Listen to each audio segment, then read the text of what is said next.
It is your PrisonPlanet.tv memberships that fund so much of what we do here on this operation. And then we're more than happy for the TV show after it's aired live, then be leaked out onto the web to tens of millions of people. That's our goal.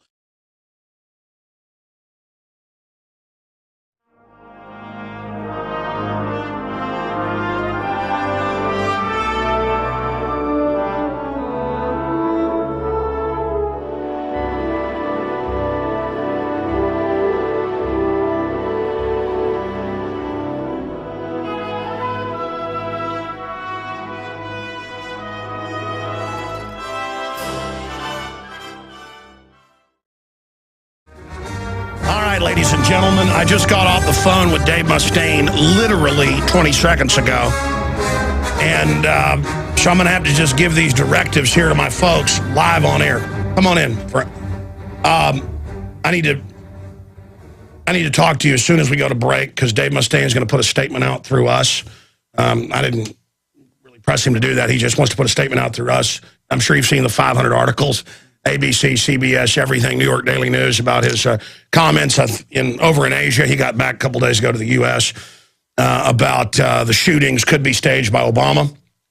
And they're taking them out of context and making a big deal out of it. So we need to get that clip, because it was you who put together that radio interview, right?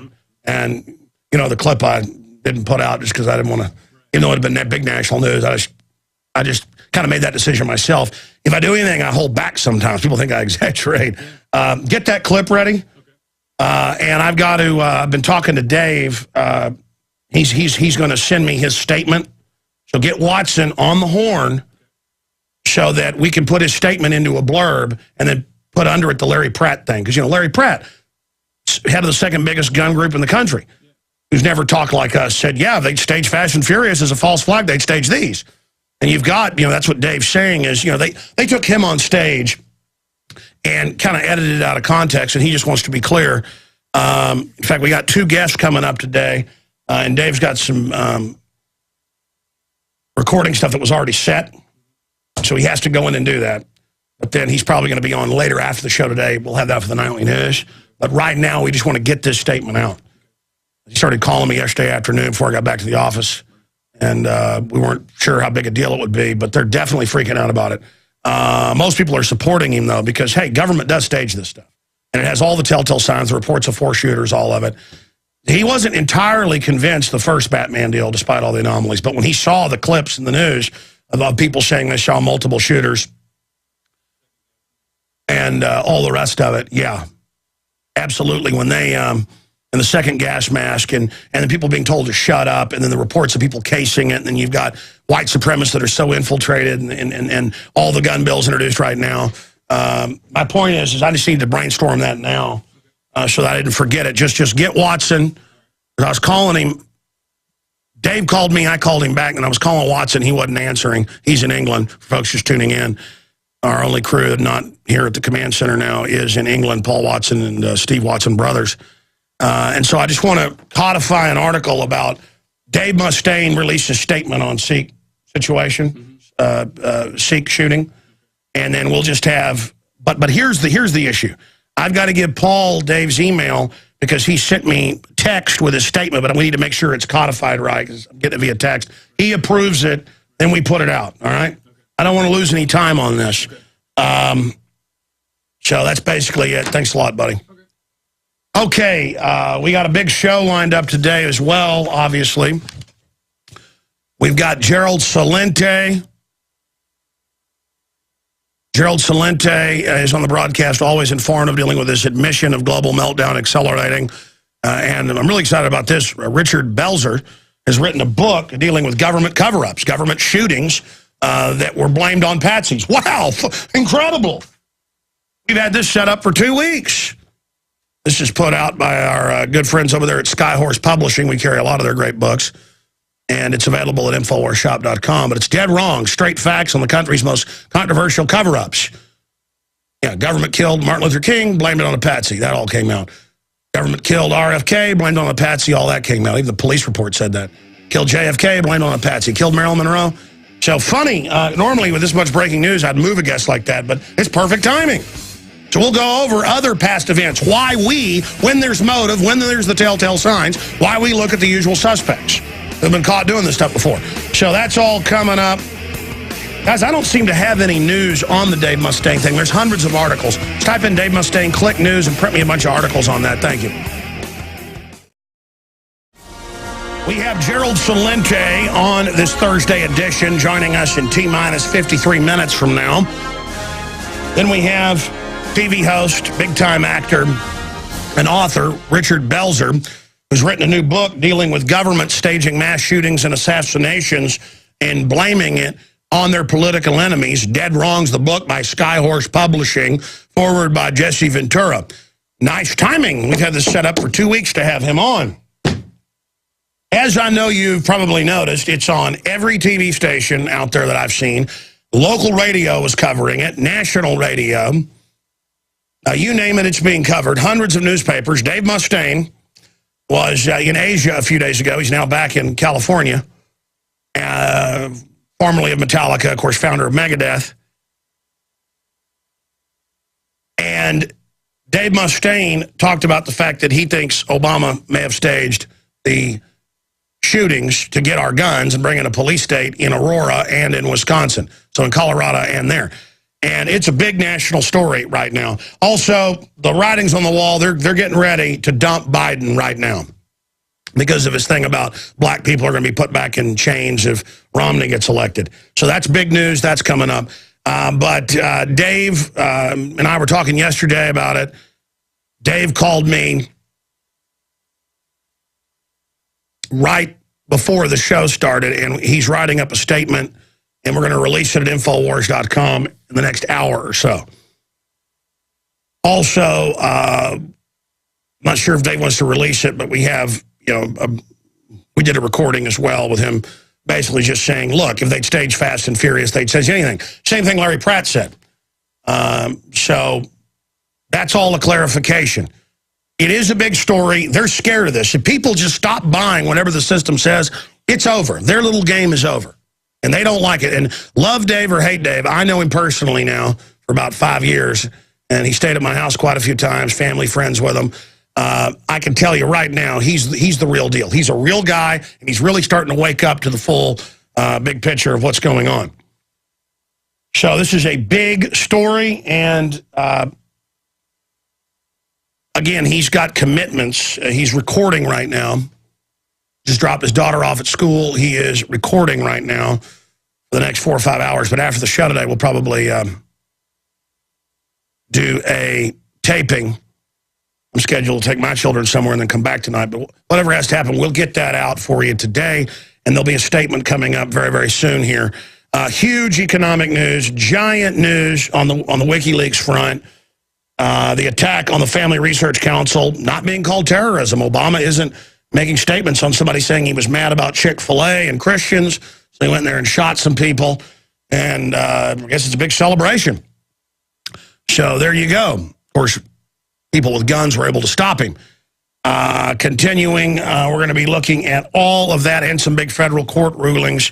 Warrantless cell phone tracking is illegal, federal court rules. Now, I wanted to air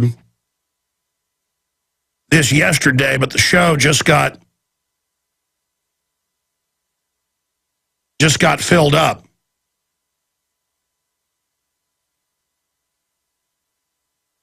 But we're going to air this now. This is Paul Watson's breakdown of parallels between our society and Rome.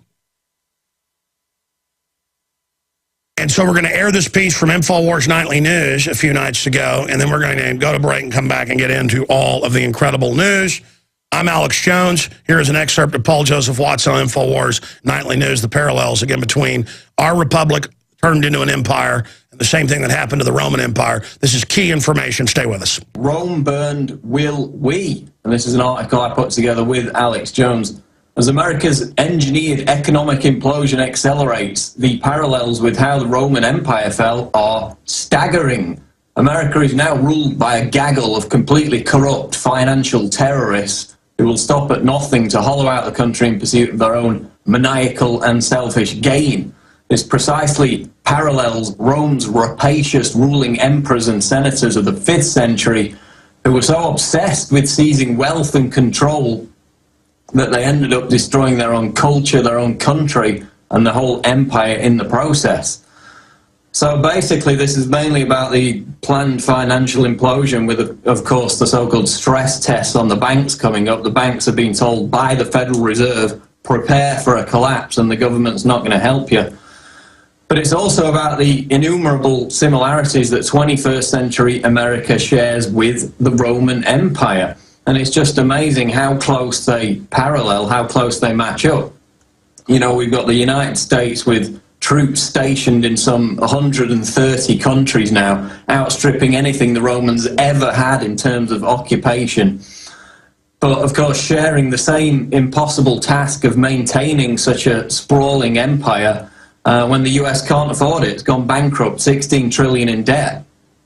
Meanwhile, we've got the ruling greedy elite centralizing power and wealth, capitalizing, hijacking the very financial crisis they created to do so, just as the Roman emperors and senators did back in the empire. And also, of course, record numbers of Americans, about a third of the whole population, on some form of government welfare.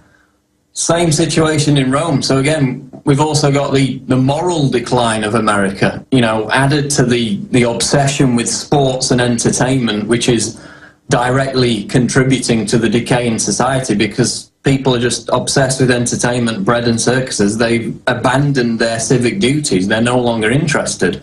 Same thing happened in Rome, almost exactly the same thing. That's, of course, where the phrase bread and circuses came from. There's actually a poem or a quote in this article written by the poet Juvenal from 100 AD. He was talking about Rome at the time, and he wrote about how people had sacrificed their involvement in real affairs, you know, which directly impacted their lives, and substituted them for bread and circuses. Exactly the same thing happening in America today.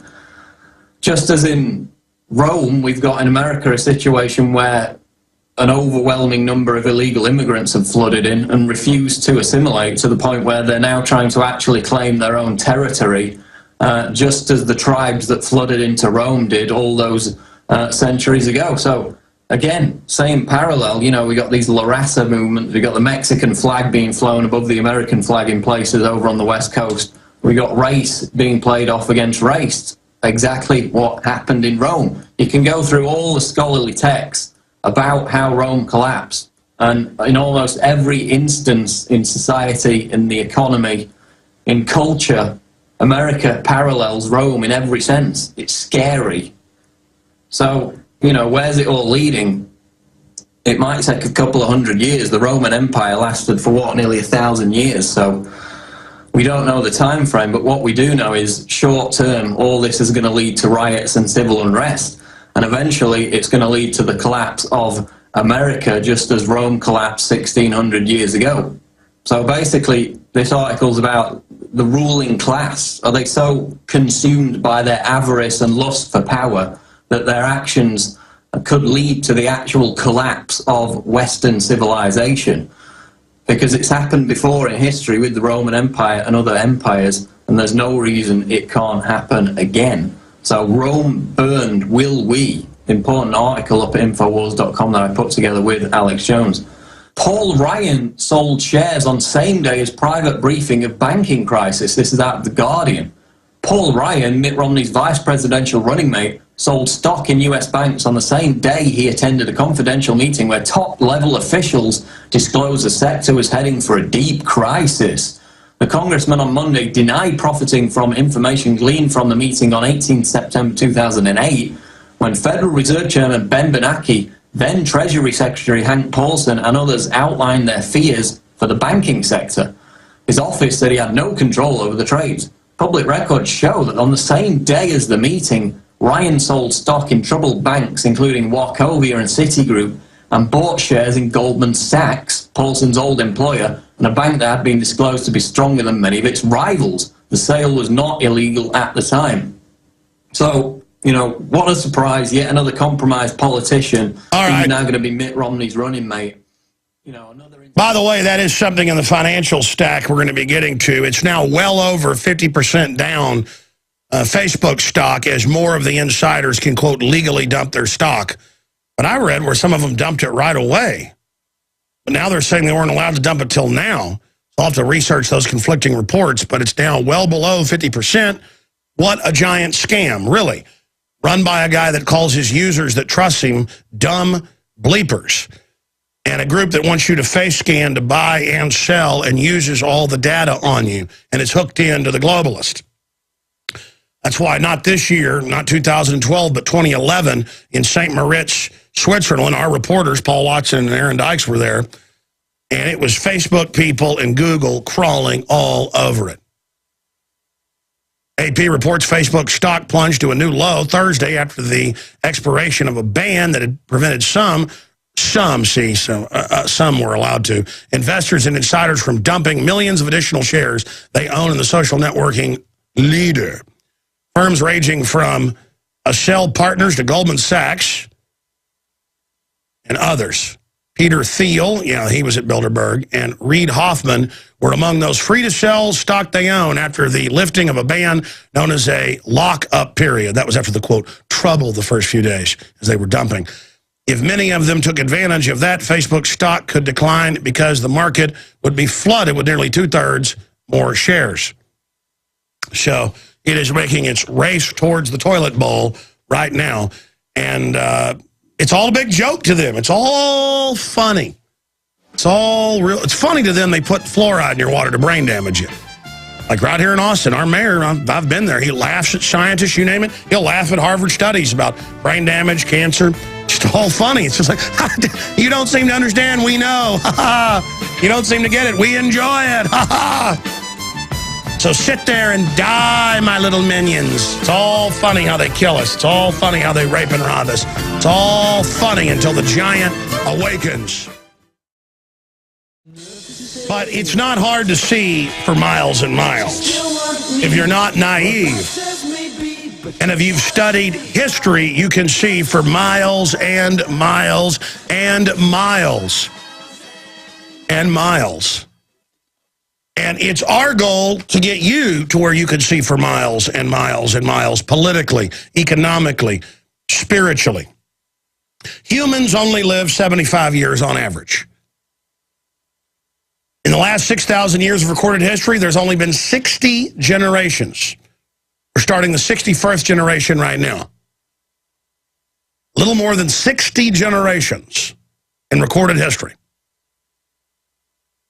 Humans always think they're smart, especially criminals. They think they got it all figured out. They have intelligence but not wisdom. And they don't see what they create. They don't see their own megalomania. They're not humble.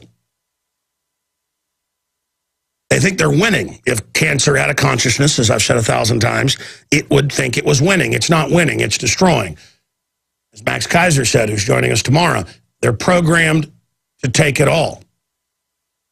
And when I've seen countless staged shootings, mass shootings, murders, terrorist attacks by every major government in the world in the last 100 years over and over again, from the czars to the Nazis to our government to the British government to Israel to the Arab governments, this is one of the oldest tricks in the book. And we have staged shootings of RFK, and the list goes on and on. Of course we look at more modern events that have perfect timing with a bunch of anti-gun bills and UN treaties that have all the telltale signs. Of course we look at it and say, number one suspect is who's done this before. And only the naivete of the general public, not knowing from historical experience and research, only the naivete allows this to happen. Dave Mustaine's being attacked all over right now, and he's happy with that. Or talking about the fact that he thinks Obama's people have a hand in staging the shootings. They're the prime suspects. Now, why is that? Well, I mean, if they've been caught shipping guns into Mexico to kill thousands, as Larry Pratt has said, they've got to be looked at for staging these when it has all the telltale signs and the timing. And the fact that this is out there is going to backfire on the establishment. They think they're going to demonize this idea. Everybody I know is going, oh, yeah, that does make sense. because we know you're a pack of criminal liars. I didn't have to see for miles and miles and over the political horizon to know that Facebook was way overvalued, probably 10 times in its public offering, its initial public offering, to say it was a giant pump and dump scam with the whole media getting behind how great it was to sucker what they see as the idiot public. I'm going to tell you a brief story. I'm going to come back and go to news. I went yesterday, I took my son to work. I promised to take him to Barton Springs. Hadn't been there in about a year. It was like the Caribbean. Big spring-fed pool by the river. I mean, we're talking 2-foot-long bass, foot-long perch, just ultra gorgeous. I go there. I walk up, and the women are all standing there in line to pay to get in the city park, taking their time, acting weird, acting all neurotic with their kids. And I'm like, man, because this is liberals. There are a lot of good people there as well, but they're not even liberals. They call themselves liberals, just really neurotic, screwed up people that never live in the real world and are just really have problems. I'll have to go to break and finish the story. And I watched the young lady behind the counter. There's like 20 people in front of me. I'm sitting there watching, because it kind of turns catty corner and I'm able to see.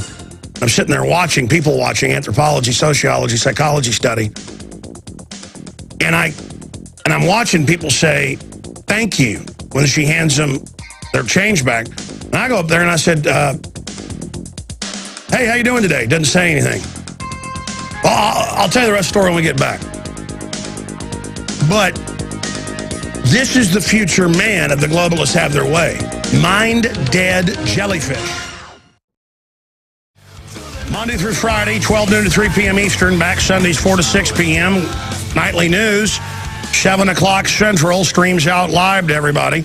And I just learned that for a while, they've not been restreaming, and it just goes right to archive after it airs once, a lot of times live. No, we're going to keep restreaming the nightly news now for those of you that like the streams rather than waiting for a download.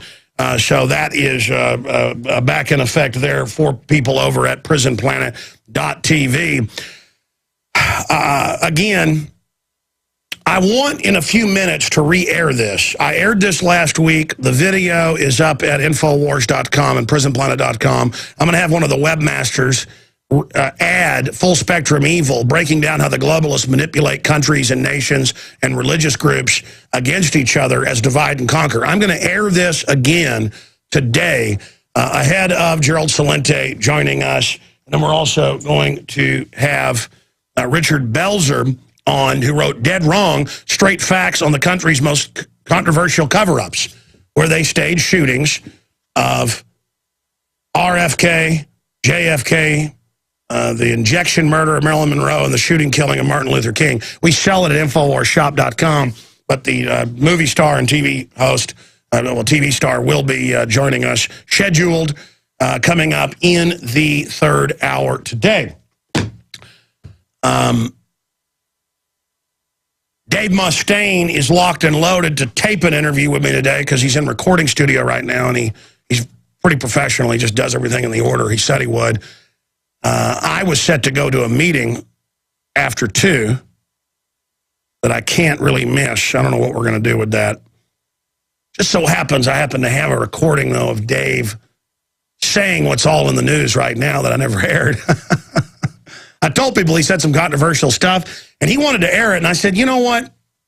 I said, they're going to spin this against you, and even though you'll come out good on the end, I'm tired of my show being places where my friends get attacked.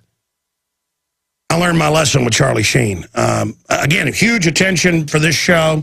Instead of 1 million visitors a day on InfoWars, try 5 million for about a week. But it's my friends. And I don't want to see them have problems. I mean, I'm here to say it's an inside job. All the evidence points towards it. And I mean, I'm kind of the kamikaze. But Dave's done it. You know, Dave wanted to say it, so he said it. He said it more cogently because he was on stage there and more focused on the show. So I pretty much already been given the green light to play it so he can clarify. Said it a few weeks ago, but clarified now what he said a few days ago with a tape. But I figure I might just get him on instead. So who knows? Maybe at the end of the Belzer interview, Mustaine may pop in or something. He's got to break then. But we're working on all that right now. It is a big national news story. It is in hundreds of publications right now. We have an Infowars.com article, Dave Mustaine, Obama staged Batman massacre like Fast and Furious down at the border. Well, really what he's saying is he thinks they may have, and that if you're already known for doing stuff like this, you got to be a chief suspect when you have all the telltale signs of people saying multiple shooters. We're going to be going over all of that. And then with Gerald Celente, they've said the British have said they're going to raid the Ecuadorian, that totally violates international law and common sense, that they're going to raid the embassy. Armed raid, that's an attack on a sovereign country. That's a war if they don't give up Assange, who's gotten asylum. They were just blaming the Chinese a few weeks ago. The Chinese were saying, release our political dissident out of your embassy. And then, you know, and of course, the Chinese did not dare go into the U.S. embassy. But now the Brits, the globalists, are so lawless, they're saying they're going to go after him with an armed raid. Greeks confront crime wave amid austerity. BBC, because they've taken most of the guns there. They have draconian gun control, and the public is just being fed on it. It says the police can't protect them. Oh, really? What do you think happens in New York and Chicago? By the way, they're reporting here that areas out around the world that were the most dangerous in other countries are no longer the most dangerous in the world, because Chicago is now the most dangerous in the world. So, because they have total gun ban for the citizens there as well. And we're going to get into Biden. Looks like he's out. Big stack of news on that front and what that signifies. We'll cover that after this break. But here is the video/audio presentation. Full spectrum evil. The video of your radio listener will be posted in the next 20 minutes at Infowars.com. Get this out to everybody, because if you want to understand why the bankers are funding Al-Qaeda, you need to see this video and hear this audio. Here it is.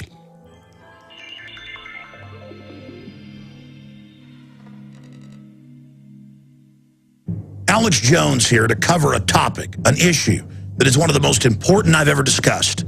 This information is very closely held by governments and elite corporations. They do not want you understanding this.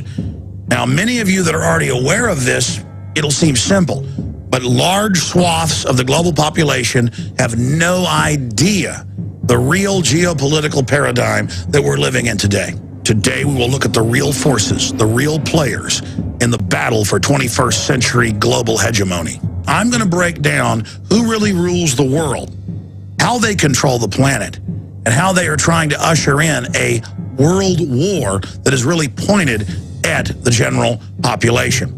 To begin my illustration, I have 3 different board games here. Chess, the classic game of Risk, as well as Monopoly. And we're going to look at these systems of stylized warfare. And between these 3 systems, we find the truth of the system that we're living under. How do we know that system? Well, books written by people like Carol Quigley at Georgetown, Bill Clinton's mentor. They think we're stupid, and so we have their own documents. To begin with, I'm going to use a Lego chess set as an illustration to break down primitive forms of government, warfare, and domination. If you look at this set, you notice there are 2 sides. There is the red and there is the green, or there is the black, there is the white. From the beginnings of civilization more than 6,000 years ago until about 1700, this was the model of warfare between nations. There were occasional alliances, but by and large, warfare and politics was carried out in a very 2-dimensional way, like a chess set. You have the ruling class, the royalty, the priest class, the military elite, the generals, and in front of them you have basically their conscripts, or the lower class fighters, who can also represent just the general population. And these 2 groups are engaged in warfare and base domination against each other to control larger areas of land and the vassal populations living in serfdom upon it.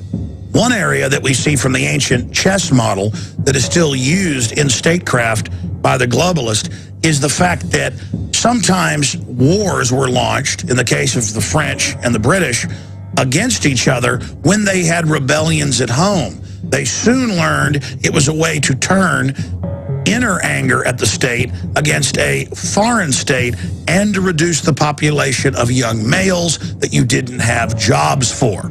The 2-sided fight is a bygone era. In truth, for more than 300 years, the globalists have been financing multiple sides of wars, knowing that conflict destroys nations and gets countries deep into debt. And that is the key.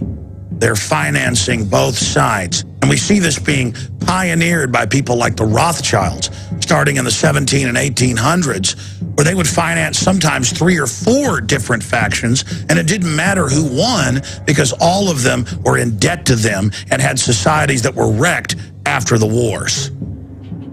Next, let's look at the game of risk.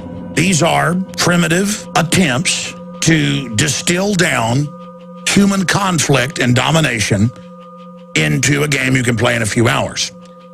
The militaries all have basically equal resources, equal numbers of troops, and to enter into the equation some type of random probability, we have dice and we have cards. There is no discussion here on looking at the real model that we are under today. We're going to come back to risk here in a moment, but first let's move to the game of Monopoly. In the game of Monopoly, you have different economic groups, or 4 players, that attempt to engage in economic warfare against each other and then be able to create a monopoly or a single entity that is in control of New York City. To understand the real system we're under, it's important to combine Monopoly and risk with an overlay of strategy from chess. And this is a key part of the real system we live under today. The founder of the Rockefeller dynasty famously said that competition was a sin, and they wanted big governments that they financed and control to be able to shut down their competition and pick winners and losers. This is the essence of monopoly capitalism, the opposite of free market, and is simply a form of fascism, what Mussolini called corporatism. So out of these 3 board games, Monopoly best describes our modern system. But it itself is only 2-dimensional. You see, the private Federal Reserve that's owned by 6 private banks, Goldman Sachs, JP Morgan, Bank of America, and others, they always win. You're playing their game. You think you're battling it out for houses and apartments and for Park Place and for the electric company and for the railroad and for the top hat and for the fashion show. But it's the bankers that control the politicians. They've got the get-out-of-jail-free card. And they've got control of the money. The Treasury works for them. So the bank always wins. But what happens if a country won't sell? What happens if an African nation won't play the monopoly game?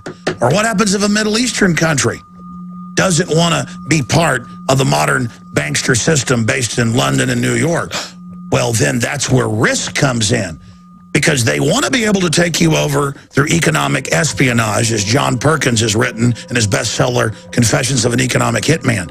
But if they can't, this is in all the official CIA and State Department documents, they will then come and finance your neighbor to attack you. So Libya's not playing ball. It's building up and industrializing all of Africa. You want a global monopoly. You just play countries off against each other. You're a globalist. You've made yourselves exempt with diplomatic immunity at the United Nations. Who set that up? The robber barons. What do? You just have Al-Qaeda come out of Egypt into Libya, ethnically cleanse, blow up most of the infrastructure, knock out Gaddafi, and now they have to come to you and borrow money out of your bank to rebuild, and you own and control everything.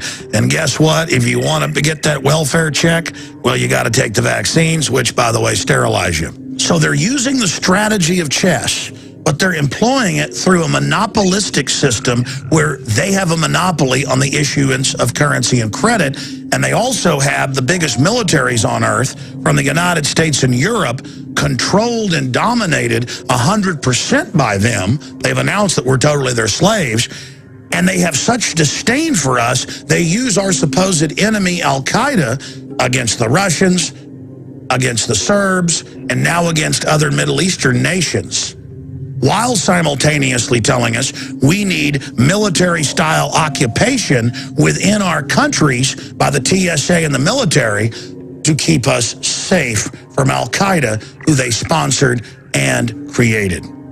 And remember, the banksters are openly crowing and bragging that they have conquered you through monopoly capitalism.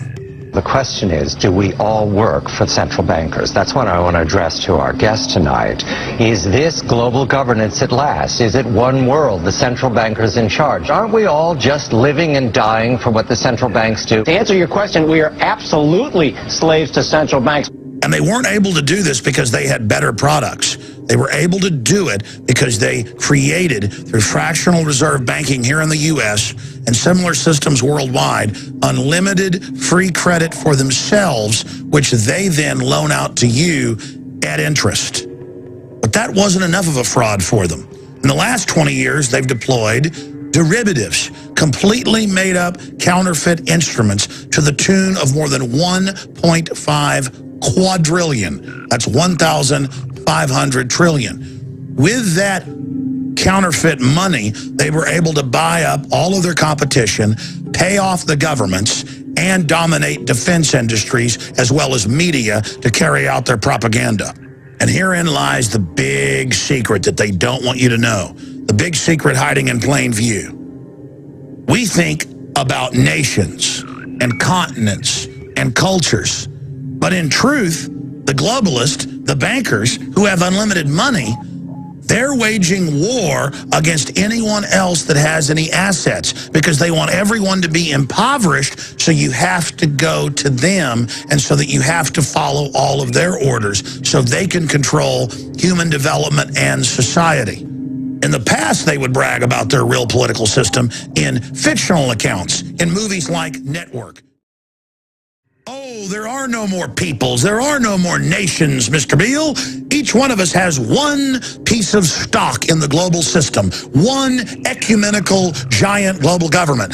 Except one thing, that big global corporate system they've been selling us on doesn't want us to even be alive. It's designed to consolidate control and then slowly cut off the resources while the banksters themselves pose as the saviors, selling people on getting deeper into the tyranny, and the pain will stop. When at the end of the tunnel is nothing but global extermination and eugenics so that these selfish, greedy scam artists can have the world and all of the incredible technology and life extension for themselves. And that's the big secret here. You have been warned. I'm Alex Jones signing off for Infowars.com. The ball is in your court. The rest is up to you. Please get this presentation out to everyone you know. We've got to understand the enemy we're facing if we have any chance of defeating these people. Humanity hangs in the balance. Police Chief Dan Oates issues this immediate public statement claiming there is just one shooter. Every single indicator is that this is all Mr. Holmes's activity and that he wasn't particularly aided by anyone else. This is the same police chief that presided over a blatant violation of the Fourth Amendment by illegally cuffing and detaining 40 innocent people, including women and children, for over 2 hours while looking for a bank robber. Early on, the police scanner supports the one-shooter theory. 16 Adam, I need a marked car behind the theater, Sable side. Got a suspect in a gas mask. 209, okay, and we need cars south side, suspect in a gas mask. The mainstream media promotes the one-shooter theory. And honestly, for the record, there was only one guy. Yes, actually, the shooting probably lasted probably for like about a minute or two. But according to the police scanner, another suspect is spotted just 3 minutes later. 321, one of the shooters might be wearing a white and blue plaid shirt. Copy, outstanding, shooter possibly wearing a white and blue plaid shirt. He had his foot propped open by the door, and from the crack, it looked like he was signaling somebody or looking for somebody to come his way. From what we saw, he wasn't alone. He had someone with him because the second can of tear gas didn't come from his side. He was completely dressed in black, head to toe. From what we saw, it seemed like he had something over his face, probably to prevent him from breathing it in. And we can only assume that someone got him in because he was... whatever he was wearing seemed thick, so I don't think he would really, I think he'd stand out in the crowd. The one-shooter theory loses even more credibility when a second gas mask is discovered. How is it possible that 12 people were killed and 58 were injured by a semi-automatic weapon that jammed? He shot easily like 60 or 70 rounds. Then there's the official story given by the president himself concerning the blood path behind the theater. Obama claims that this wound spilled what appears to be buckets of blood. In the aftermath, the vulture media swoops in, misquoting Holmes' mother regarding the shooting, causing her to issue this statement. I did not know anything about a shooting in Aurora at that time. He asked if I was Arlene Holmes and if my son was James Holmes, who lives in Aurora, Colorado. I answered, yes, you have the right person. Holmes' father worked for San Diego-based HNC Software Incorporated, a company that worked with DARPA to develop Cortronic neural networks. These enable machines to translate oral and visual stimuli and simulate human thinking. And Holmes' grandfather had deep ties into the intelligence framework of the U.S. military. The children of people with similar backgrounds are highly susceptible to exposure to monarch mind control.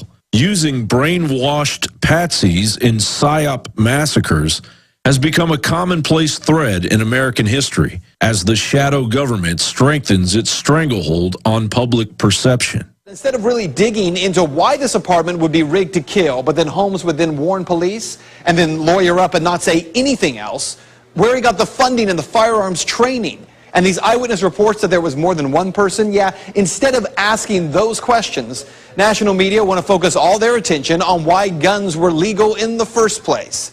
Now is the time to shine a light on the obvious motive behind this tragic event, the motive to pass the United Nations Treaty on Small Arms. John Bound, Infowars Nightly News. Get the guards, disarm him immediately. One of the slaves has a weapon. Raise the alarm.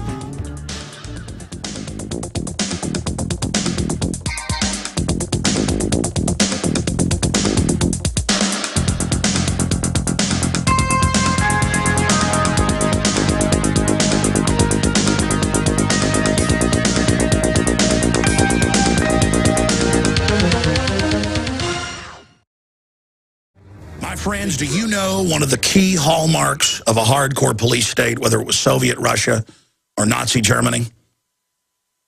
Governments would take political dissidents' passports away. In the United States, that's only done if you've been charged with espionage or if you're out on bail for a serious crime. The IRS has written a law that's passed the Senate and is now in the House, and Forbes and other publications are reporting on it like it's no big deal. Hey, if the IRS says you owe back taxes, you're not going to be allowed to travel outside the country. They're going to take your passport. How many times have I told you this was coming? This is exactly what the IMF and World Bank, the consortium for the international arm of the private Federal Reserve, have called for more than 15 years. A global cashless society. Already many jobs, you've got to get TSA approval and authorization to have them. I saw Homeland Security 9 years ago on C-SPAN say, you're not going to get on a plane if you haven't paid your taxes. You're not going to get a driver's license. You're not going to be allowed to work. This is total enslavement. This is beyond anything we've seen in history. It is incredibly illegal. Travel is a right, not a privilege. A passport is a right as a citizen. This represents withdrawing and revoking your citizenship. That's what it is under another name. They tried to pass a bill last year for any reason the president wishes outside of a court to take your citizenship away, and then they say they can secretly arrest you or kill you. When he couldn't get that passed, he just signed the NDAA and said he can secretly arrest you or kill you. Well, a law that's unconstitutional is null and void. Marbury versus Madison. What this represents is capital controls. When governments start to collapse throughout history, they always try to clamp down on people leaving the country with money. Bottom line, the IRS is the collection agency for the private Federal Reserve. Pre-1913, dollars that were fiat were backed partially by silver and gold and said United States note on them. After 1913, they said Federal Reserve note. In '63, Kennedy reissued $5 bills that said United States note on them, and he signed an executive order to begin the abolishment of the the private Federal Reserve and its collection agency of the IRS. That's why the banksters killed him. My point is, yes, a country has to have taxes, but these aren't taxes. These are levies to private international banks. Just as Europe admits they're now under Goldman Sachs dictatorship. Not through money they owe. Goldman Sachs got their governments to sign on to the derivative fraud they created. This is so incredible. And now the banksters are saying, if you don't pay all the taxes we want directly into our private coffers of the Federal Reserve, outside of a court, outside of a conviction, outside of law, we're going to put you on a no-fly list. Just like Rahm Emanuel, former chief of staff at the White House, said at a gun grabber meeting. He said, look, if you're on a no-fly list, over 2 million Americans are on that, by the way, you're not going to be able to buy a gun. That is, if you are on the no-fly list because you are known as maybe a possible terrorist, you cannot buy a handgun in America. One of the things you don't know about is the number of people that we have turned away because their name has been on the watch list or on the no-fly list. Only my mom could, but not me and my dad, because both me and my dad are on the watch list. Now they say they want to expand that to where if you haven't paid your taxes, you can't buy a gun. Of course, these are taxes to the IRS, and they just say you haven't paid. The bankers are taking control of our lives. They are squeezing Europeans with the exact same system. This is hardcore fascism. This is incredible tyranny, and we've got to defeat this legislation that is now in the House. Get these articles and get them out to everybody and demand that the corporate whore dinosaur media cover this, because these are internal checkpoints, internal passports, and they're saying they're going to revoke your citizenship. That's what this does. Extrajudicially. This is off the Richter scale when it comes to despotic, oppressive tyranny. The Federal Reserve is engaged in a total coup d'etat over due process and threatening to revoke our citizenship and pull our passports if we don't fully submit to the bankers. The bankers are pressuring local governments to raise the local property tax that we didn't have till 60 years ago in this country, that turns your property into basically a government rental. This is going to be an incredibly jam-packed next 2 hours. You've already heard the first hour of the worldwide broadcast going out on over 115 AM and FM affiliates, global shortwave, WWCR, and XM, channel 166. So that's what's being broadcast and transmitted. Streaming, you can listen at Infowars.com and PrisonPlanet.com on this Thursday, August 16th, 2012 edition. There are thousands of articles, thousands. NBC News, you name it. Megadeaths, Dave Mustaine says Obama is behind deadly shootings. And my name's been brought into this because he talked about the fact that he thinks the president's a criminal and a liar a few weeks ago on the show. I just interviewed Dave Mustaine. That's why we aired a few of our special reports the last 15 minutes. I just went over to the TV side and did the interview with Dave. And it's a video interview. He's on the phone. It's video. We're transferring it over. It's about 5 minutes long. We will air it here on the radio probably right before we go to movie star and TV star and researcher Richard Belzer, who has written Dead Wrong, Straight Facts on the country's most controversial cover-ups about government shooting people and staging it and blaming patsies. Isn't that funny? We had this guest set up 2 weeks ago. Jesse Ventura wrote the foreword. Here's the deal. Operation Northwoods calls for shooting people in movie theaters and on the streets and blaming political enemies. Operation Gladio, hundreds of bombings and shootings in Europe carried out by NATO, partially declassified. The Italian government completely declassified it, blowing up school buses, shooting people, bombing theaters, shooting up churches, shooting up police stations to blame their political enemies, whether they be left or right-wing. If the groups weren't controlled by the globalists, didn't want the bankers to take over like they've done now, you get a bombing or a shooting. Dave Mustaine has come out and said, hey, if they'd stage Fast and Furious, they'd stage this. We got to look at it. Said at a concert overseas. And we've been talking on the phone lately about this, the Sikh's president saying he saw multiple, people casing it, witnesses all saying 4 shooters. That's what was reported. We need to look at this. We'd be idiots if we didn't. It's time to stop trusting the system. Now, I'll tell you, this is breaking, just like with the Dixie chicks saying they didn't agree with the war. They're trying to cancel his tours.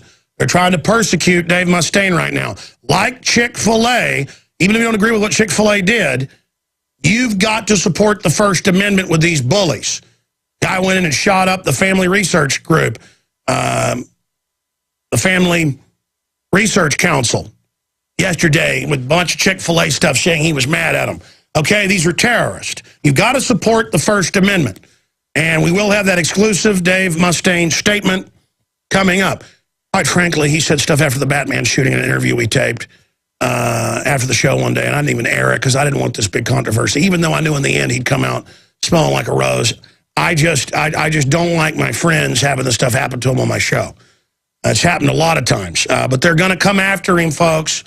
They're going to come after him. They didn't go after Larry Pratt because he's a Fox News contributor. That doesn't fit into their whole game plan. They think he's a good target. And now we're going to talk about the economy, the accelerating world events with the premier trends forecaster joining us via video Skype right now. He is Gerald Celente for the balance of the hour. And there's so much I want to get into. I mean, there is so much that I want to break down. They look like they're about to dump Biden right now. That's the writing on the wall. We'll get his take on that. We have got just amazing stuff. Federal courts ruling that cell phone tracking is legal, just throwing out the Fourth Amendment. They're saying they're going to raid the Uruguayan. They're saying the Ecuadorian, excuse me, the Ecuador, teleprompter free, folks. The embassy, which is just incredibly illegal because they're going to try to give him political asylum. Just amazing the type of evil we're seeing. Ecuador grants asylum to WikiLeaks Assange. All of that and all the big articles. In fact, I left it in the studio from last night. Will you guys bring me all the financial crash stuff? You've been called a pessimist porn dealer, Gerald Celente of the Trends Journal, for predicting with precision everything that's happening, the wars, the Tea Party years before it came, the attacks on small businesses, the rebellion, the meltdown of derivatives, that we were really in a depression and never left the recession. All of that confirmed. They're saying, get the banks ready for collapse. You know, the elites are all buying gold up. That was in the news. Soros, the rest of them. Literally everything you've said. But you don't get praised by the corporate prostitutes, you invented that word, for telling the truth. You get even more demonized as it all unfolds. So you've told us what's coming. Tell us, and it's come true, tell us what's coming now, Gerald Celente. What's coming now, unfortunately, looks like our worst scenario forecast that we've made recently. And that's the first great war of the 21st century. And people refuse to put the pieces together. Whether it's what's going on in Syria is very clear. This is a move to limit the power of Iran and Hezbollah. You know, people forget that Israel lost against Lebanon in that last war. And one of the reasons why was they were getting armaments from Iran and Syria. The other issue, of course, is when you move beyond that, there's a revolution going on in Yemen, and they're very concerned because Yemen backs up to Saudi Arabia, which, as everyone knows, is the greatest oil producer on the planet. And the people there are very unhappy, and I know that this may sound contrary to all those fairy tales that we're all taught as little boys and girls. They don't like the king. The king. How about calling him a dictator? Oh, no, he's a king. Hey, ladies, you want to free Afghanistan, right? I hear all that all the time. You can't drive a car in the kingdom. So you have a revolution going on there that's spilling over. Bahrain is ready to go up in flames.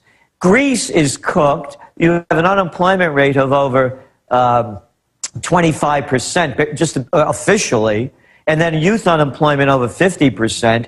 You see what's going on in Spain. They don't report the millions of indignados that are taking to the streets it's turned back. You know how I talk about, Alex, that the timelines are parallels to the crash of '29, the Great Depression, the currency wars, trade wars, World War, the panic of '08, the Great Depression / Great Recession, currency wars are going on, the trade wars and world wars. Spain, to just play back into that, it's a replay almost of the 1930s. Just the names and the situations have changed. The people are in Franco-era depression levels.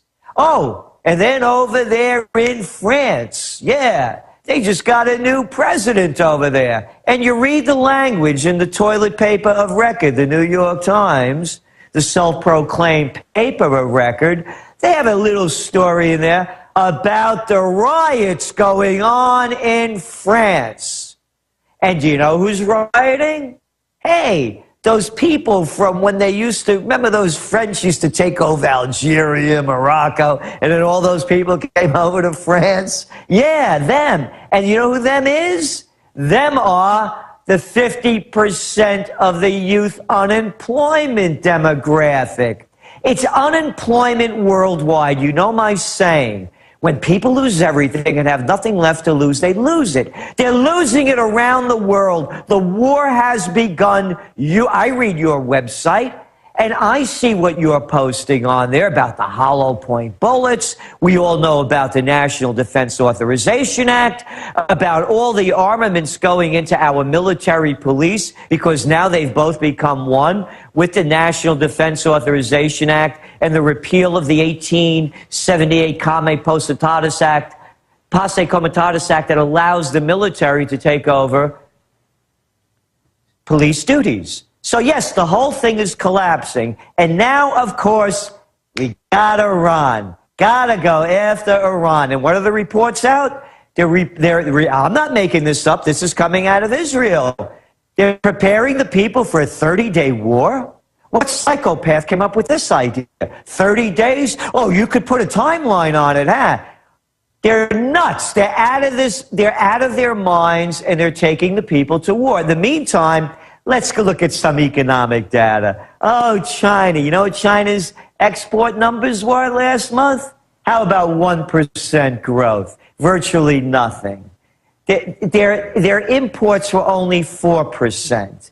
You look at Brazil, they just announced a $66 billion stimulus program. The real is crashing. The Indian rupee is in the toilet, and they're trying to stop people from buying gold. Oh, and you mentioned that Soros and Paulson are buying up tons of gold. Oh, but they're brilliant. When Celente says it, oh, he's a gloom and doomer. Oh, you can't eat gold. Oh, you can't eat gold? How about shoving this? Oh, no, I have to be clean. This is a chiller. Gerald, speaking of that, let me throw this at you. As you know, the Associated Press reporting, because I know you're a news hound, you'll know this, reported yesterday that Chinese government has suspended all purchases of U.S. stocks, saying the system can't be trusted. And just last week, they had articles admitting that the flash trading is such a manipulation, stealing billions a day, that you can't even trust the market. It's totally rigged. Only an imbecile, not only an imbecile, only the people that would vote for Romney and Ryan or Biden and Obama are too stupid enough, too blind, and too ideological to admit the entire system is rigged.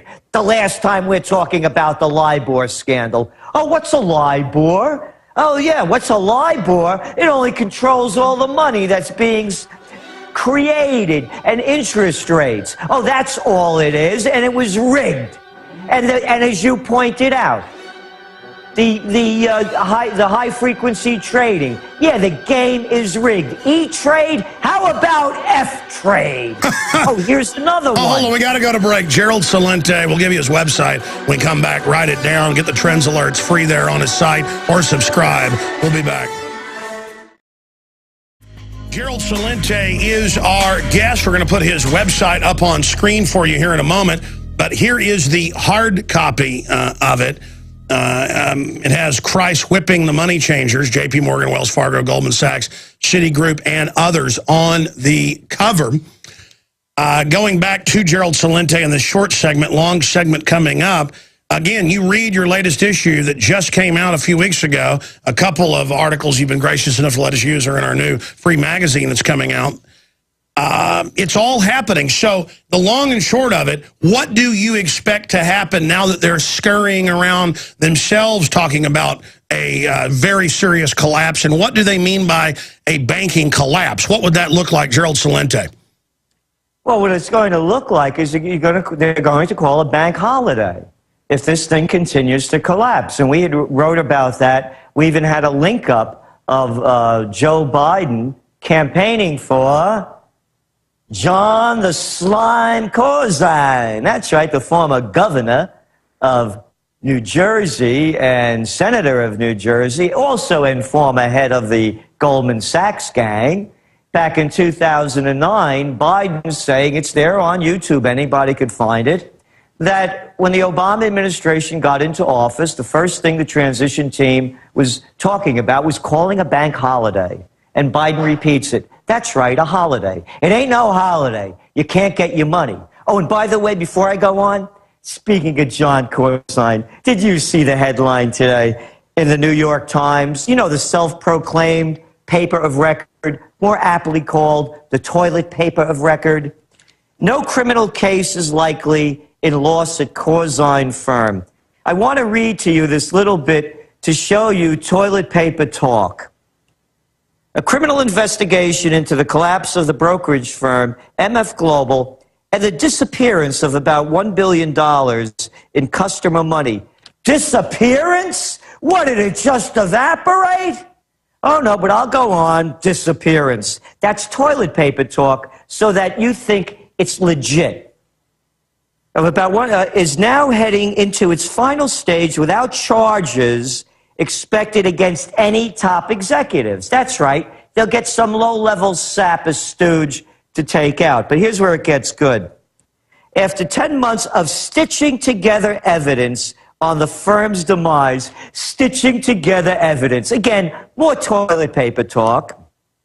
On the firm's demise, criminal investigators are concluding that chaos and porous risk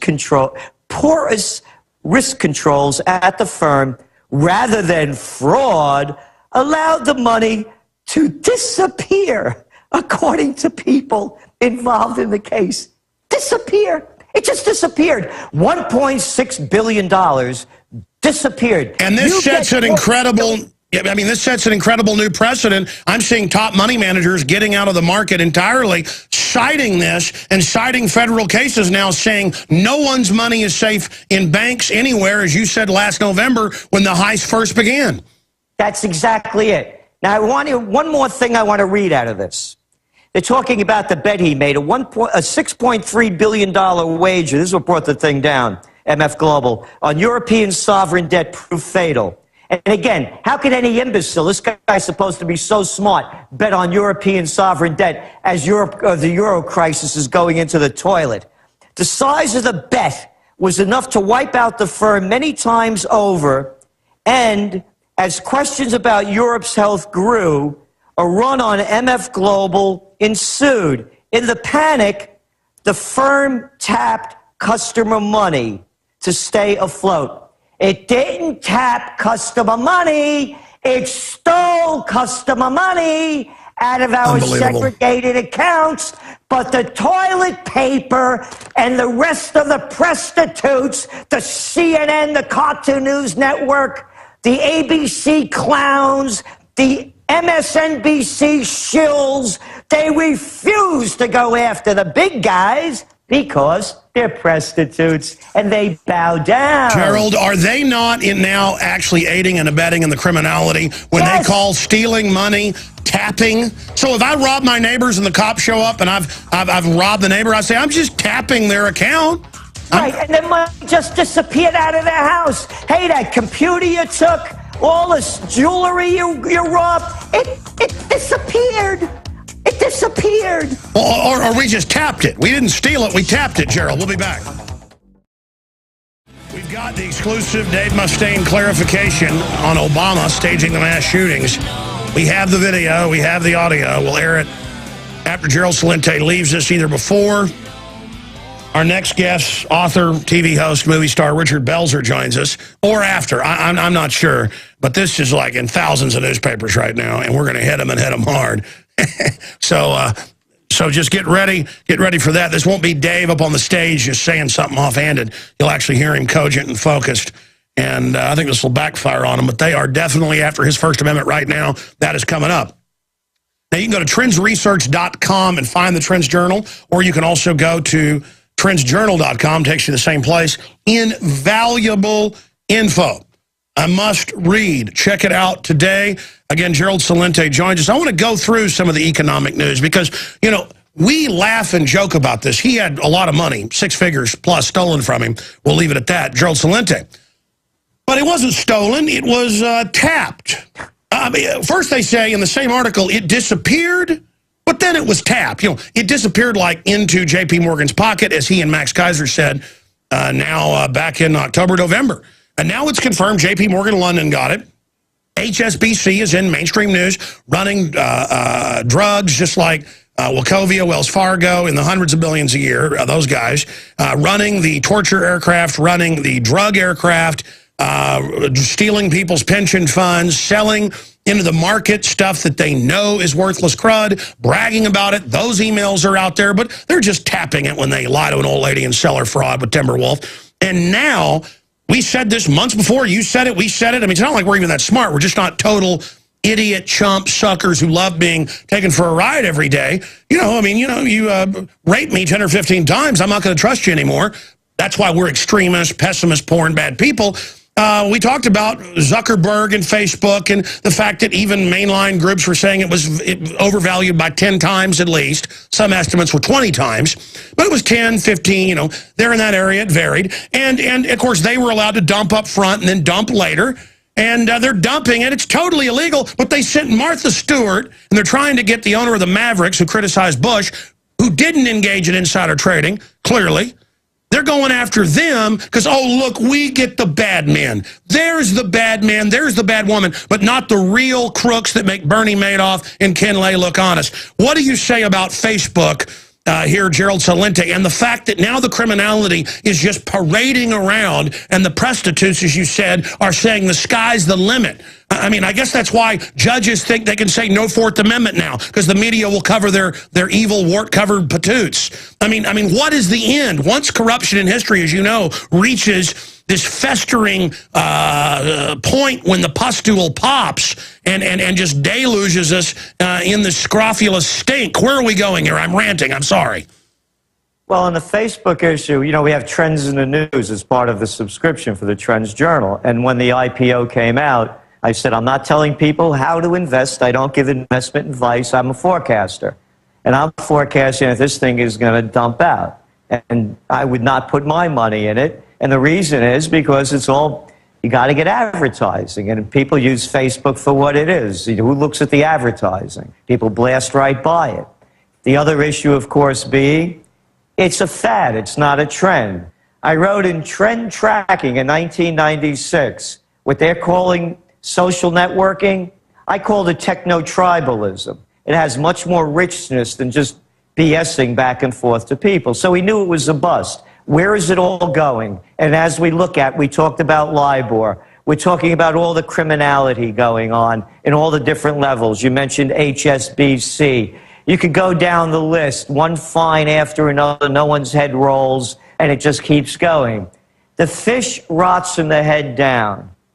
The entire system in the United States, as you look at it, is nothing more than a fish rotting with immorality.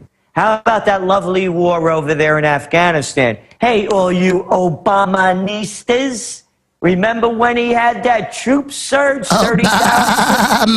Obama. Bravo, bravo. Yeah, what did today, a helicopter got shot down? What, another 7 Americans dead? Oh, yeah, impressive progress, huh? Yeah, sure. Oh, what happened last week? Oh, you know, that transition military that you're putting in place? Yeah, they're killing our soldiers. How many guys got killed? What's a dozen or so? There were no senators' sons. Oh, and let me just digress a little bit. I love the latest episode of the presidential reality show. It was the perfect metaphor for America.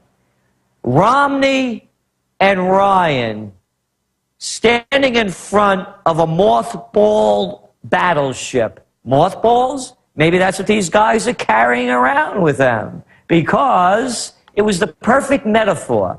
Two little chicken hawks talking tough with a decommissioned ship that was at a... They stopped battleships before the end of World War II.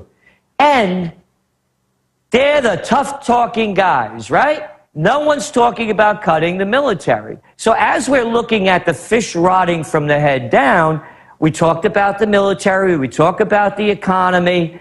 Now, I'm a guy still living in the Bronx and of a different head.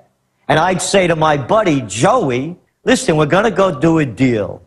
Now, here's what we're going to do. And Joey says, with the other guys, and all of a sudden Joey chirps up, hey, Gerald, come on, that's not honest, man. We're going to rip somebody off like that? I say, what are you, stupid? What's the matter with you? Look at this, stealing at the top. They're robbing us every day. They took your mother's house. She's out on the street. Your father ain't got a job. Your brother died in Iraq. What are you, stupid? They're ripping us off at every level, and you're going to play it straight? All of society is rotting out because it's rotting from the head of Obama. It's rotted from the head of Bush and Cheney. It's rotten like Romney and Ryan. And you know how I say, Alex, I've been saying it for years since you've known me, that these guys that everybody's sucking up and bowing down to are nothing more than the class presidents and head of the student council. And now they followed their career path. It could not be clearer than with Paul, little high school altar boy Ryan. It's great. The altar boy and a guy that wears the magic underwear, the Mormon. It's perfect. It's right out of the presidential reality show. Paul Ryan, voted by his classmates who are smarter than everybody else out there as high school kids as the brown noser of the year. I'm not making it up. It's there. The class president, a guy that never worked a day in his life, born on third base like Romney and thinks he hits a triple. And people clap like little children. All aboard, next train to Auschwitz. That's where this country's going. Continue, my brother. You are laying it out. And I mean, where do you see it ending? Where do you see it going if we don't turn this around? They're going to declare martial law on the people. They're going to go after guys like you and me. They're going to go after everybody that speaks out and calls them out on their crap. What adult could believe this stupid, cheap show? Did you see Obama? When the hell does this guy work? He's been out on a campaign trail every day.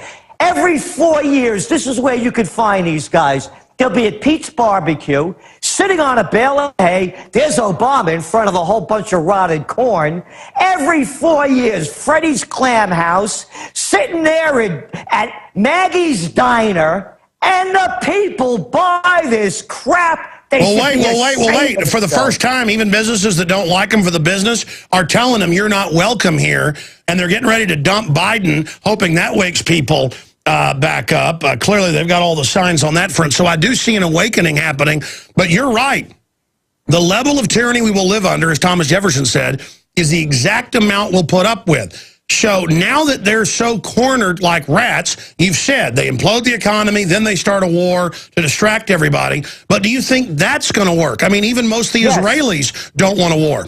It will work. You know, we sent out a trend alert. We wrote about Ryan in last year, you got it, last summer's Trends Journal, that whole one about direct democracy. And we had a thing, we even had Ryan's weenie mobile. And we showed what a little nobody this guy is, and why would anybody listen to this jerk who never did a damn thing in his life. And I love the term they give, lawmakers. I don't need a lawmaker. Who made that? Would you go to school for lawmaking? Anyway, well, it's like they're Moses or something. That's where that comes from, the great lawgiver. Yeah. And so here this guy, we wrote all about him. So we sent out a piece. We also had in that piece, remember that guy As we wrote about the Wienermobile, we wrote about the other Wiener, Richard Wiener, the guy that got caught, showing his stuff off on TV, on the internet. We wrote about both of them. You should see, this is a year ago, people writing to us, canceling their subscriptions because we said what they didn't like about Ryan. We could go after Obama, they don't care. But you go after their ideologue, and boy, do they get tight.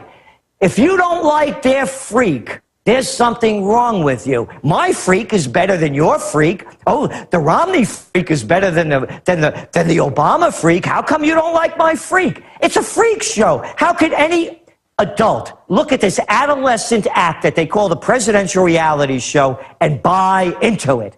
It's a disgrace. Well said. Shifting gears to the war front and other areas that deal with that, Syrian rebels, who've always been al-Qaeda-led, warn they will turn to al-Qaeda if the West fails them.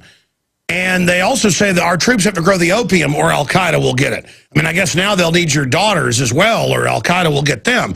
Let the globalists have their way with them, or al-Qaeda will pilfer them. Continuing, Israel urges U.S. decision on Iran strike. Ynet News. Here's another one. Israel minister warns of 30-day war with Iran. You mentioned that at the start of the interview. Khomeini, Zionist regime will disappear from map. Israel military blast heard in southern city. Rockets believed to be falling. 7 American soldiers dead in Afghan chopper crash. They never get shot down. It's always a chopper crash. Yeah. Continuing, all of this is going on. And then the economic news, even Fox News runs the headline, the coming economic collapse, and breaks down the numbers. Again, they've always known this because they're imploding it to take over, but the fact that they're now admitting they're getting ready for a collapse, what's your time frame on that? I mean, I know you're in generalities because no one knows exactly, but I mean, we're talking about this fall, next year. Max Kaiser says by next April, because then it could happen next week. You see, they keep coming up with these schemes. Like, nobody knew about the $26 trillion that the Fed was pumping into the system. Nobody knew that they were rigging the rates and lying about with LIBOR to cover up the damage. So it's all rigged. Banks. It's all rigged, but the real economy is dying. Yeah, so the timeline is really, really difficult to go on. But here's the, you mentioned about, how the media looks at me. I know people in the media, and they all tell me, and I have friends that, that are agents and different people, and they say, every time they mention my name, they say, no, wait, he scares people what he has to say. We don't want to hear that. He unsettles people. Oh, I don't want to unsettle anybody. No, but exactly. That's a badge of distinction and honor, a red badge of courage that I've had Wall Street Journal, New York Times, Washington Post, all with reporters here. To the point of now, I go, no, you can't come to a profile. I don't care if your editor said it's allowed to go out. People above that will kill it because they think not recognizing us keeps us down. It's the opposite. If you ever recognize us, it would hurt us. You are like poison, garbage. You're the plague. I'm running from you. And the point is they always call back after they've been here and they go, you're right. They killed it from the corporate above the editors. And I'm like, exactly. So now I say, oh, the editor says you can come to town. I know it's a hit piece. I don't mind a hit piece. That helps me when you attack me. But I said, do this. Have your editor go above the corporate. Just so, and they go, oh my gosh, you're right. I had the Washington Post call me a few weeks ago, this big writer. And I'm like, oh no, anything I've ever done gets published. And I said, okay, go ahead and write your article. He goes, it'll be this Sunday, you watch. Never was in the paper. Because, again, they're scared, and they act like we're the ones destroying confidence. No. The Chinese government won't buy U.S. stocks anymore because they know it's rigged. That's why. We're not the... In fact, I get this a lot. I see this about you, but I get this a lot. I'm causing the problems. I'm the reason there's a loss of confidence. Don't listen to that guy or we'll have a depression. Hey, I got news for you. 4 years ago, we passed the Rubicon by every real economic standard. I've had countless economists on. I've researched it. We were in a depression 4 years ago, okay? Okay, I'm not doing it because I'm right. It's not Gerald's fault that he's right. We're trying to pull this country out of it. I like what Gerald says. Most people I know are trying to leave the country. It's global. You're not leaving, folks. It's going worldwide. I'm staying here. I'm fighting. Go ahead, Gerald. I'm sorry. Oh, no, you're right on. Here, this is why. Remember that? The prostitutes. Da-da, the prostitutes. That's all they are. There's not a man among them, barely a man in Congress, nobody in the Senate, certainly nobody in the executive offices.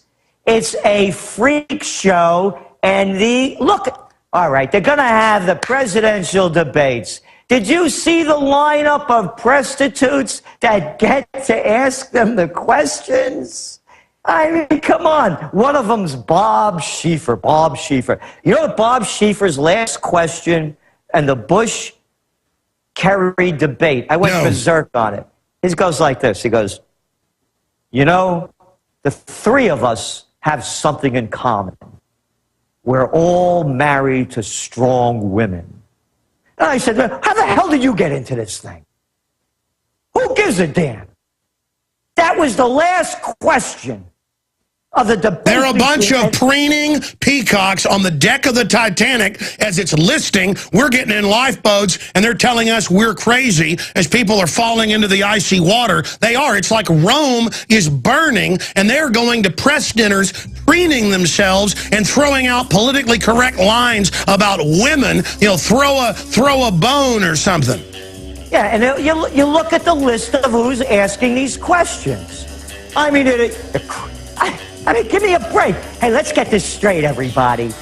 This is not a democracy. You got it? You're run by a mob. They like to call themselves Democrats and Republicans. Stay there. We got to go to break. Gerald Celente, straight ahead. Now, Dave Mustaine and more. We've got Richard Belzer, movie star, TV star, writer, talking about staged government killings. They blame on other people. Wow. And then the last 10 minutes of the show, we're going to have an exclusive interview I did during the first hour. I ran a tape and went and taped it with Dave because he wanted to talk to me before we went on air a few minutes. That's going to air, and that's a big national story. He'll clarify his statement. In fact, we're going to tweet this out right now at twitter.com/RealAlexJones. Dave Mustaine to clarify. I'm having to write this on air right now. I'm having to multitask like nobody you know, folks. I'm like a cook, dishwasher, waiter, you name it around here. I mean, basically, you've seen the headlines with Dave Mustaine. We're going back to Gerald Celente here in just a moment. Basically, the tweet I'm going to put out is, because I know Chrissy's in there listening, about to send it out.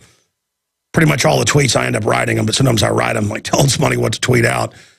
I'm going to basically, you know what, I'll give her that tweet in a moment. After I can codify my thoughts, I'll do that during the break. I'll just tweet it myself. Shoot. Going back to Gerald Celente. Gerald, thank you so much for the time today. We got 5 minutes left here. I've asked a lot of the questions. What else is front and center on your radar right now that you'd like to tell people about? Well, the big one, of course, is what's going on in the Middle East. Another one, September 12th is going to be a big day. You asked me the timeline on collapse. That's the day that the German Supreme Court is supposed to rule on whether or not it's constitutional for the German government to be into the mechanisms, they call them, that are dumping all of this, funneling all this money in to bail out the troubled countries. And it's also another element of that lawsuit that they'll be deciding. And the German Supreme Court ostensibly is not a politically rigged court like the one we have here. That's what they say. We'll see by their deeds. And the other issue is whether or not the Germans are actually going to lose their sovereignty, as well as the rest of the Europeans, by putting the banking structures completely into Brussels. So, how the Supreme Court of Germany rules on September 12th on whether or not they could continue in these bailout funds and these emergency funds and these bond buying schemes is going to determine the future of the euro. Because if they say, which it is, by the way, unconstitutional, as it is established by the German Constitution to continue like this, Germany's the only one holding it up. That means the whole Eurozone collapses. Number two, again, I am not giving financial advice, just to make this clear. My timeline on gold. Gold today is up about $13 as we speak. Gold has to break above 1670, I believe. It's about 13 now. It has to go about 1670, and then the next hit up to that is 1750. Once it goes over 1750, it's back to the 2000 mark. And it could happen overnight, particularly if the psychopaths start a war with Iran. I've said it before, I'll say it again, and I will say it over and over again. This will begin World War III. The entire Middle East will explode. You know how now that Al-Qaeda is fighting against the Assad regime in Syria and on? They will all unite. Sunni, Shia, Alawite, Christian, they will all unite against Israel if Israel... I tell you what, we got to go to break. Richard Belzer's coming up, but stay there. 2 more minutes with you. Ladies and gentlemen, we're now into the third hour. Coming up, we're going to have an exclusive Dave Mustaine statement on the international firestorm that's in hundreds of newspapers and TV stations. Also up at our Twitter account, Real Alex Jones, we've got a link to a photo of the police pulling over a Google car for spying on people illegally. We're going to be going over that some later. Gerald Celente, just a few minutes left with you. Thank you so much. TrendsJournal.com, TrendsResearch.com. Finishing up, you were getting into the chain reaction of World War III that could be triggered by unifying the Arabs if there's an attack on Iran. That's why most of the people in the Israeli military know it's not a good idea. You also have the globalists trying to launch a proxy war using Al-Qaeda against Shiites and people in different areas of the Middle East. So the globalists want a civil war, but you're saying an Iran war will bring them together. Oh, you know, it's that Bedouin saying, that old Bedouin saying, you know, me against my brother and I against our cousin, my brother, my cousin, and I against our neighbor, and all of us against the foreigner. You know, I'm not making this up. This is as old as history. And that's what it will be. It will be and the entire Middle East will go up in flames. It's already going up. Look what's going on over in Egypt. Look at Tunisia. Go over to Morocco. Look at Bahrain. Look at Yemen. Look at Syria. If they explode this, it's in flames. It's only a madman would conceive this. And there are plenty of them out there to conceive it. They're called politicians, presidents, chancellors, all of the rest of them, prime ministers, psychopaths, sociopaths, megalomaniacs. Vote. Don't forget to vote. What's the time frame, do you think, on an Iran strike? Do you think they're getting closer to that, or is there a way to stop it? You know, I just did an interview with in the Israeli press. The people there are very concerned. And there's an element in this, and again, you can't put the timeline on. Again, it's all politics, and right now, Netanyahu, over 60% of the people disapprove of him. So they do desperate things because these people, again, they range between psychopath, megalomaniac, sociopath, and nobodies that want to be somebodies. They're all power hungry. So I don't know the timeline. The timeline that's being reported is before November 6th. All right. Well, Gerald Celente, thank you so much for spending time with us today. It's been invaluable. I wish you weren't right about these things. I wish I wasn't right. But we're here trying to point this out and get some basic sanity. And hopefully sane people will start getting involved. We can take the levers of control away from the madmen. But we have become very decadent like Rome, no doubt. Thank you so much for joining us. And thank you so much for having me on and for all you do. Thank you. There goes Gerald Celente. We are going to come back with Richard Belzer. He has written a book that's published by Skyhorse Publishing and has a foreword written by Jesse Ventura. I haven't read it yet, but I look forward to reading it. Dead Wrong, Straight Facts on the Country's Most Controversial Cover-Ups. Oh, staged shootings blamed on patsies. What are we talking about today? What's Dave Mustaine in trouble for right now?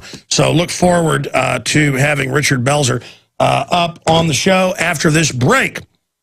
And again, we have an exclusive interview with Dave Mustaine with clarifying his statement about Obama being behind the mass shootings.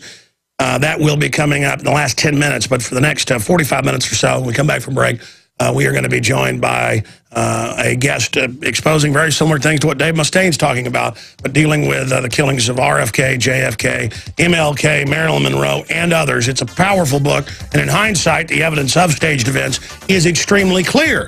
We'll be right back. I'm Alex Jones. Our websites, where we're streaming live video of the radio show, is prisonplanet.tv. Don't forget the news websites, the leaders out there, Infowars.com and prisonplanet.com. More straight ahead.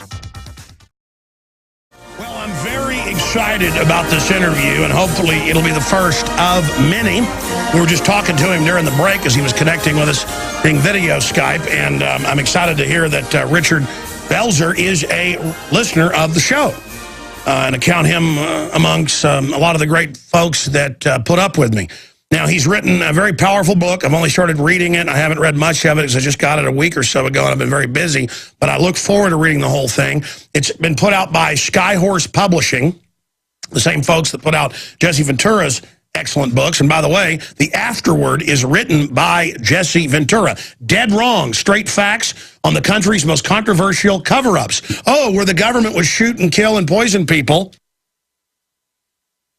and blame patsies. Oh, what Dave Mustaine is in so much trouble for. We have that in the last 10 minutes today, that exclusive interview I did during the first hour today. We taped it.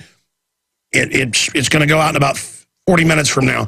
But we are very honored to have Richard Belzer here on the broadcast with us to run through the book today. Good to have you, buddy. What an iconic individual you are. I'm very flattered to have you with us.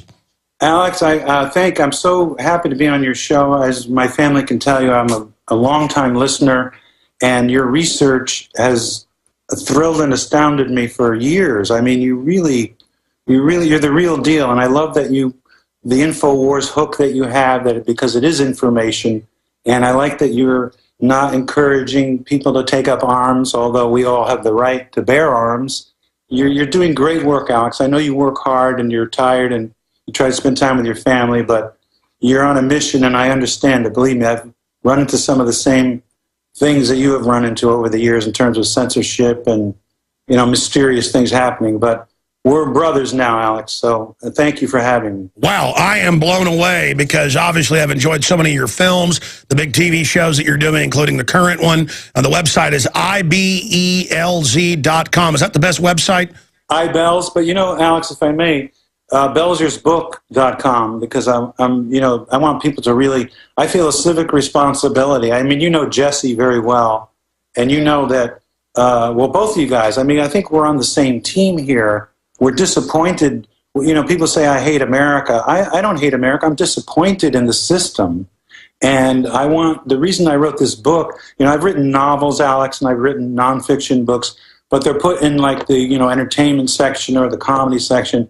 I purposely did this book as a history book. I used to be a newspaper reporter. David Wayne is a scholar. He's a microanalyst of media events. He has studied for decades how the media, and this is right up your alley, Alex, how the media covers events. And I've covered, and his footnote here, this is another reason I admire you. You back it up. I mean, you back up what you say. You have cited things that I thought I only knew, or, like a Freedom of Information Act, or a speech someone gave, or an old magazine article, or, thank you for kind of fortifying my research. And you blow my mind almost every day, man. And it's just great to be on the show with you. Oh, Richard, please tell us about your awakening. I'm sure it's been going on for decades, and why you decided to write this book. Obviously, for our listeners, you don't really need any introduction, but this side of you, though, so people understand. Yeah, sure. Well, when they exploded John Kennedy's head in broad daylight, I was in college, and that kind of woke me up a little bit. I followed that very closely, and then I kind of went dormant. And then when Watergate happened, Alex, the same names popped up that were in the Bay of Pigs, that were involved in the Kennedy murder. The permanent national security state reared its ugly head. And that was around the time I became friendly with Gore Vidal, who is, rest in peace, who is one of the foremost scholars on what happened to this country when Harry Truman in December of 1947 signed the National Security Act and turned us into this paranoid armed state, spending trillions of dollars on borrowed money against an empire in decline, Russia. But the reason I wrote this current book, Alex, is because a lot of people roll their eyes at me sometimes. I'm sure you've seen that. It happens to you when you say the government kills people or the government lies or that there's psy wars or that CNN actually had guys coming over from Fort Detrick telling them how to do the news. And I mean, you're into all this stuff. The reason I wrote this book with David Wayne is because, as an FBI agent who we interviewed said, I have no theories, just facts. And as you know, Alex, better than anyone, we don't have to make anything up. The world is scary and fascinating and wonderful in its own right. It's very complex. Most people in their day-to-day life can't read 20 newspapers. They don't have staff. And I mean, you're performing a civic duty. And because I'm an actor, I have a lot of downtime. I've been taking notes for years. And then Skyhorse called me about David Wayne wanting to work with me. And it was, this is not hyperbole, Alex. This book is, at the risk of being immodest, I'm more proud of this than, I'm an actor, I'm a comedian, and I'm certainly proud of that.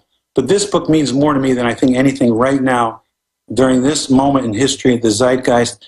And because I'm famous, I can put this book out and people will read it that wouldn't read it if my name wasn't on it. So, I'm using my celebrity to make the electorate informed so they can know how, they know, but to get the spineless Congress who has a 10% approval rating, it's Jefferson's idea was that the people, the pyramid has been inverted. Jefferson's idea is that you rule from the bottom up, but somehow the elites have switched it, and the people's voice is gone. As you know, Alex, in the early days, senators, it was a gentlemanly thing. They go back to their homes and they'd come. It was, even though they were slave owners, and they had some. Jefferson was a genius, and thank God Jefferson came back from France when they were writing the Constitution, because he was inspired by the French Revolution. And when he came back, he said, there's no Bill of Rights. What about people's property? What about the right to bear arms? What about... So, Jefferson saved this country in a way because Madison and Hamilton thought that people, have to be controlled, and they were very patronizing. And Jefferson, he wasn't elitist, but he understood... Jeffersonian democracy is a real brilliant, as you know, concept. He believed in the beautiful power of the yeoman farmer and their families, the people in the dirt, people that really worked for a living. He believed in the general knowledge of the crowd and really disdained the corrupt type of European, arrogant, disconnected elites. And he said the Western elites should learn from the people at the grassroots. Exactly right. He was a farmer. He was a transcendentalist. He rewrote the Bible and took out all the miracles, because it is, it's a great, inspiring work. He was a fascinating guy, and it's ironic that, in the Constitution it says all men are created equal, except, Indians are savages and blacks are 2/3 of a person and women can't own property or vote. But ironically, Alex, his term, freedom, and has been used by blacks, women, and gays. All men are created equal. That came back kind of not to haunt Jefferson, but that term has been used by all these groups, and rightfully so. If I just may say one more quick thing before I get into my book.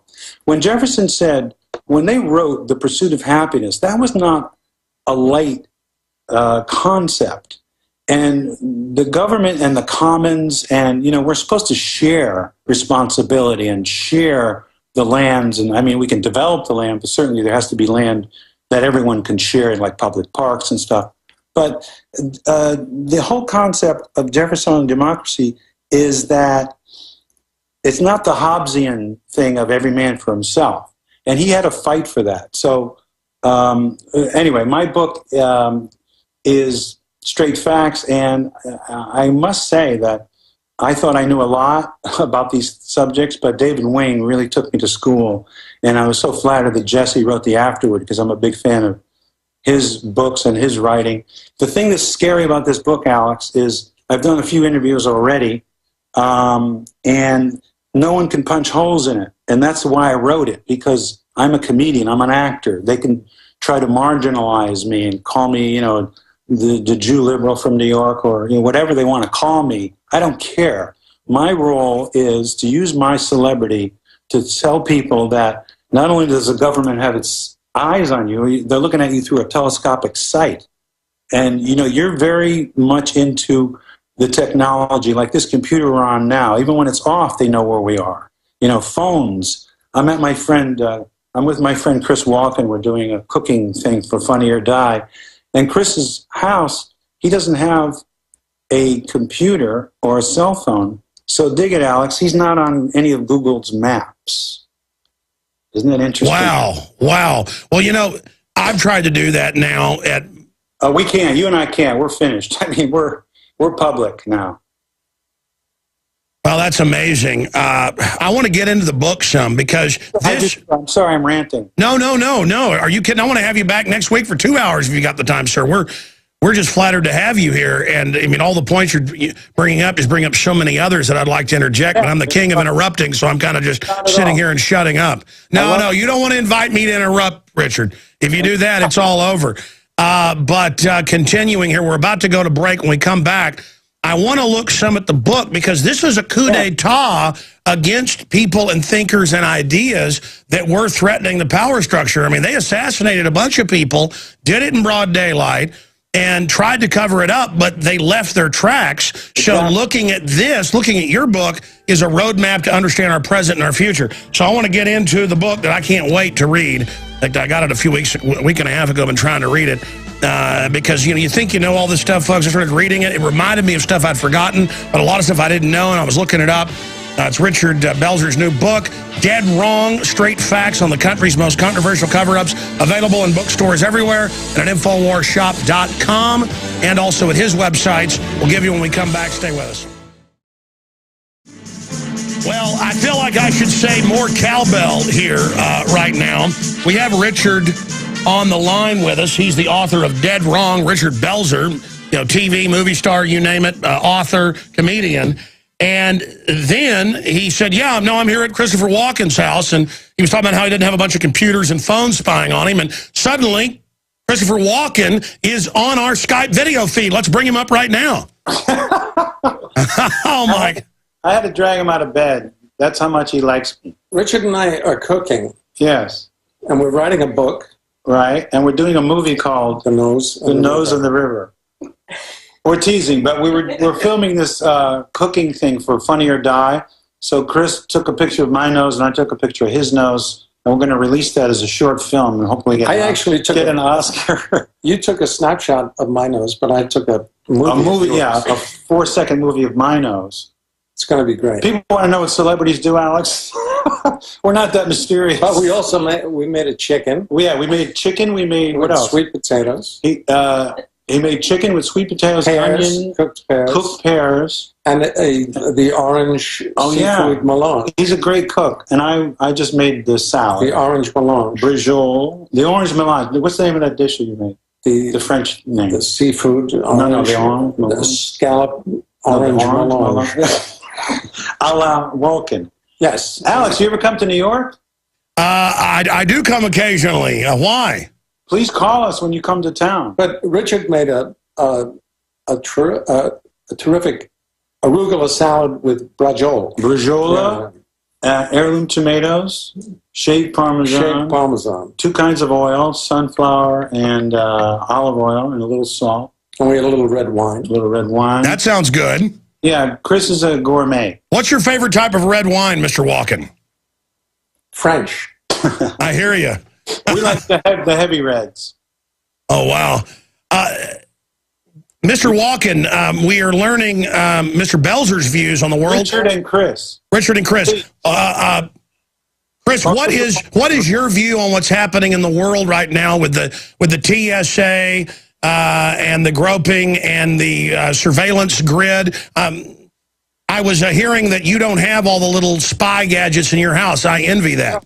I have no idea, and I hardly leave the house. Chris does not. I cook. read the news. Richard just gave me his book. I'm going to read it. Yeah, he'll read my book, thank God. It's right here. It's a history book. But Chris is... but I'm working with Richard on the cooking book. To me, that's... Right, we're going to do something together. But Chris is brilliant because he doesn't want to be on the Google map, and he doesn't want his phone to have that reverse technology that we all know. Even when it's off, they know where we are. And he's one of the few people I know on the earth that has managed to do that. I mean, we have to do it. We're in media, but he can go to a movie set. They give him a phone that he can throw away when it's over. When he does a play, it's the coolest. I mean, they only give me the phone so that they can know where he is. But so in a way, my radio/TV show, we're almost invading you right now like an alien probe. I know. I was taking a nap and Richard called me out, and here I am. This is unbelievable. But Mr. Walken, what do you think of the whole announcement of that they want to have an Iran war? Do you think that's a bad idea? Don't know anything about that. He's got a nap, Alex. All right, thank you so much, Mr. Walken. All right, thanks. All right, I'm sorry, Richard, that I brought up serious subjects. No. Call him back. Let's ask him his favorite recipe with truffles. Ask him that. What's your favorite recipe? Well, he made a great chicken. Who? Tell him how you made it. What's your favorite truffles recipe, Chris? Truffles? I like truffles on pasta. There you go. Me too. With some shallots, and you like shallots on the pasta, sir? Absolutely. Olive oil, garlic. And then a nice French red? Yes, of course. What's your favorite French red? He's gone. Oh, he's gone. Okay. Yeah. I can tell he wanted to talk about food. He didn't want to talk about the New World Order. No, he's a foodaholic, and I'm the one that is into all this stuff. And like like during the Reagan administration, I tried to explain to him certain things about trickle down economics and how they were raping the government. And he would say, "Isn't it always been like that?" And so what am I going to say? Well, hey, tell us about this food show. When is that coming out? Oh, that's just the bit we're doing for Funny or Die, where he and I go shopping in his favorite market here in Connecticut, and then we go to his house and we cook and then we eat it. But we're talking about film and our lives and, feeding my dog. My son-in-law is playing the banjo. Come here, Timbo. My son-in-law is a great musician who I'll send you his album. He's a country western, but he's like... Hey, well, hold on. Richard Belzer is our guest. He's got a new book out. That was a short segment. Long 18-minute segment coming up right now. Hopefully the first of many visits. I mean, I didn't know that we would have more cowbell, and I've been wearing this watch, where for quite a while joining us. I'm blown away right now. Dead Wrong. Get the book everywhere. Get it everywhere because it exposes the loving murderers that run things. This is dedicated to the fellow that just popped in with Richard Belzer. Right now, I'm just reeling in a good way from Christopher Walken suddenly popping into my Skype video. I think we've now reached the weirdest moment in Infowars history. Amazing. Richard Belzer with David Wayne, afterward by Jesse Ventura, Dead Wrong. Did you say there's another website, belzerbook.com? Is that right? Belzersbook.com. Belzersbook.com. Belzersbook.com. Or iBells, which is my website. Absolutely, and we sell it at InfoWarsShop.com. I really appreciate that, Alex. Oh, you got to be kidding, man. I mean, we're all in this together, and I want this book to be #1. It is. Listen, I want to get into the book here, but as we went to break, you were dragging in your... I'll come in playing mandolin now for the show, but I'll get him in before I leave. Okay, good. But let's get... And by the way, you've promised to come back on for a full hour next week because we're cutting you 10 minutes short because of this giant imploding story with what's happening with the Second Amendment and all the rest of it, and Dave Mustaine. But I want to talk to you about that stuff. I think we're on the same team. Well, yeah. Well, let's talk about that and then the book, because your book is let's talk about the book right now. Yeah, let's do it. But next week you got me for an hour, any week, any time. Well, let's talk about the book right now. Tell us about it. Well, as I said before, I'm cashing in on my celebrity for unselfish reasons, I hope.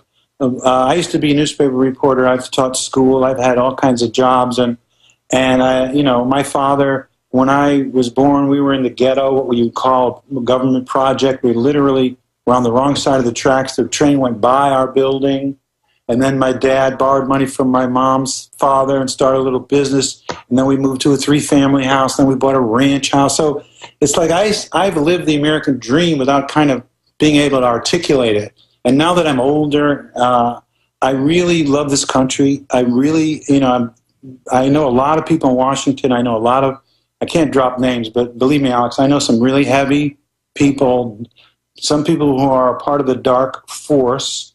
And I just feel that you and me and Jesse, and this is like, we're the Paul Reveres of the internet. I mean, we have to alert people. I know they're busy and they're obsessed with maybe getting thrown out of their house, and the banksters, as you call them, which I love.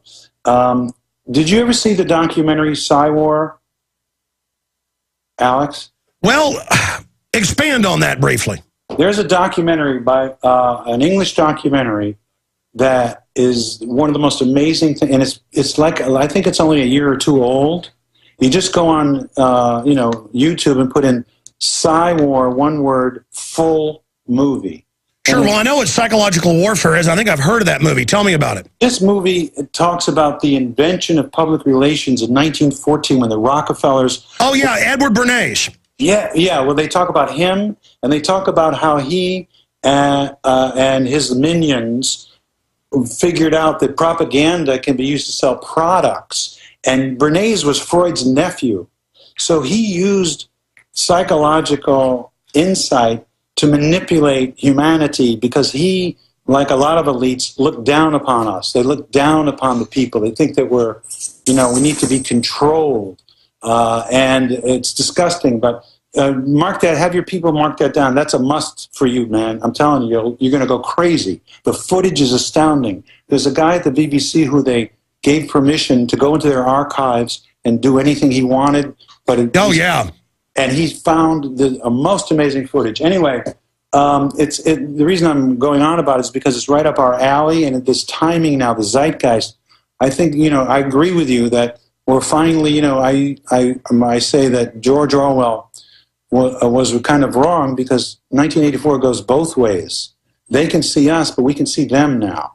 And the government's really worried about, as you know, they're trying to screw around with the internet. So my book, the style that it's written in is I'm very cognizant that people have no time. So it's very punchy. It's like a murder mystery, but you can't put it down. I have all the greatest footnotes, thanks to my partner, and timelines, FBI agents, forensic evidence, scholars, scientists. It's irrefutable. It is irrefutable. The police report with the RFK deal, I mean, this is why I've tried to shut up here, is they held his arm down. He didn't shoot him. They knew it was a different caliber. We know who shot him, and it's the same in every case. They're so ham-fisted because they controlled the media then. They could do anything they wanted. So, listen, this weekend, I've got Saturday and part of Sunday off. I'm not just saying this to hype it up. There's going to be something I'm sitting down with while my kids sit there and play board games, and it's going to be dead wrong because, again,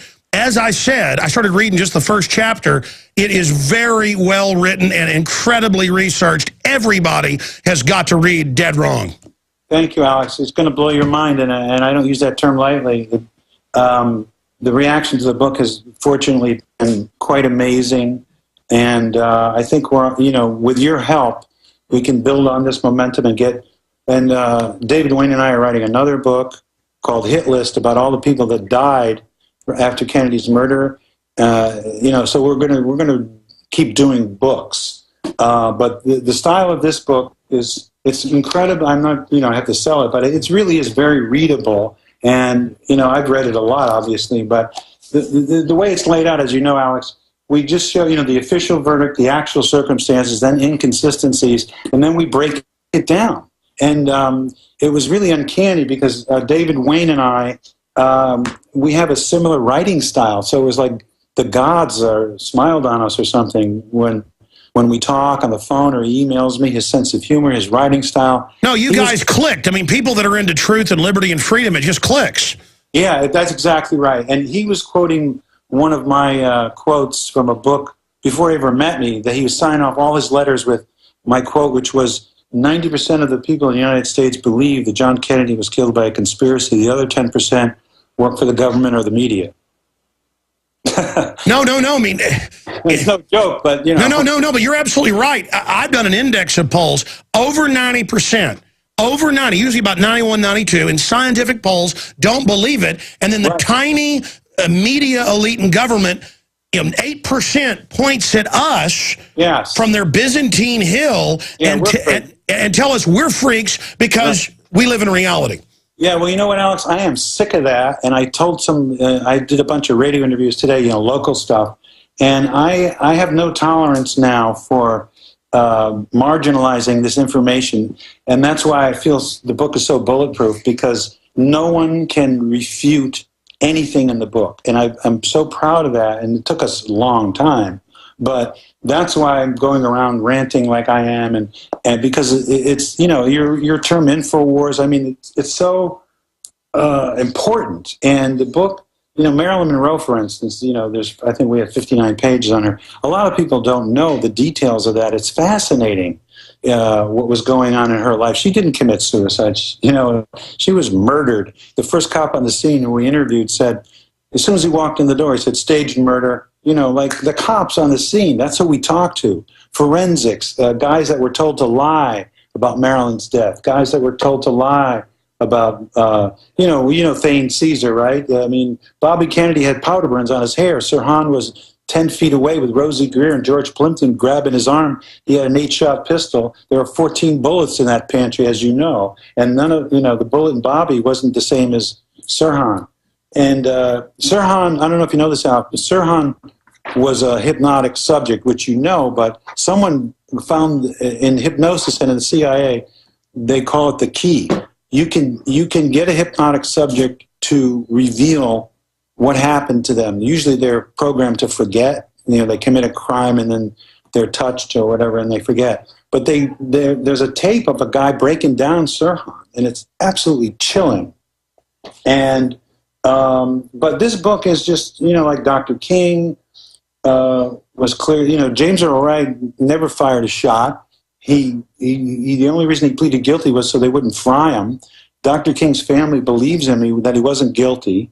As you know, that famous photo where they're pointing at the shooter, James Earl Ray was at the same level as the balcony. So it wasn't a straight shot. It was, a downward angle. But also, now with JFK, he was photographed at the scene. I've talked to his son. Well, I mean, now I'm shifting gears to what happened in Dealey Plaza. I mean, I'm jumping around here, but it's all in the book. But I mean, I've interviewed E. Howard Hunt's son, who premiered video and audio here and on Coast to Coast AM, where he was admitting to it. In fact, he sued a newspaper when they said he was involved, and he lost back in the 80s. I mean, this is incredible. We even have the people that were famous black op killers admitting that they were there running the hit of JFK.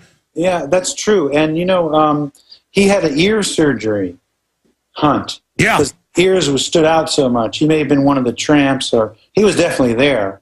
And then what happened, Alex, was he was on his deathbed. He thought he was dying, and he wrote this chart that you saw when you interviewed the son, breaking down the hierarchy and the cabal that murdered Kennedy. And then he rallied and didn't die. That's when he started suing, because he told the truth to his son. Then he didn't die, so he had to cover that up. The trial you're talking about was with, who was that guy that wrote the first book about the murder? God damn it. Anyway. Oh, there have been so many. I mean, that's the problem, is that we're literally in a sea of evidence. I mean, I interrupted you when you were on the... no, it's cool. The killing of Martin Luther King. I mean, it's all so incredibly transparent. Yeah, and we know, I now can state unequivocally that it was physically impossible for Oswald to have fired a weapon that day. He was having lunch on the first floor. He was seen by a pregnant woman 8 minutes or 7 minutes before the murder. She remembers it because she had to go to the bathroom every 20 or 30 minutes. Two black gentlemen who worked at the depository said they saw him. And Lee Harvey Oswald, when he was, the very few notes that we have of his interview, he mentioned that, oh yeah, Junior, he named the two black guys. He couldn't, so the odds of him guessing who was there. Then he goes to the second floor, and, you know, as we know, got a Coke. And see, Officer Marion Barry, Officer, the motorcycle patrolman who ran up the stairs with Roy Truly, the manager of the building, he's a combat guy. He was on a motorcycle. He heard a shot. He knew it came from above. He got off his bike. He ran into the depository so fast that he bumped into Roy Truly, who was running up the stairs. And Truly brought him up, ran up the stairs, saw Oswald through these doors on the second floor, calmly drinking a Coke. Now, Alex, they say that Oswald fired 3 shots with a Mannlicher Carcano rifle, which is a joke rifle, with a misaligned scope in 6 seconds.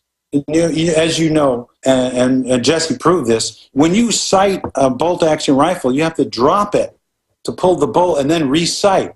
There was a tree in the way of the limousine.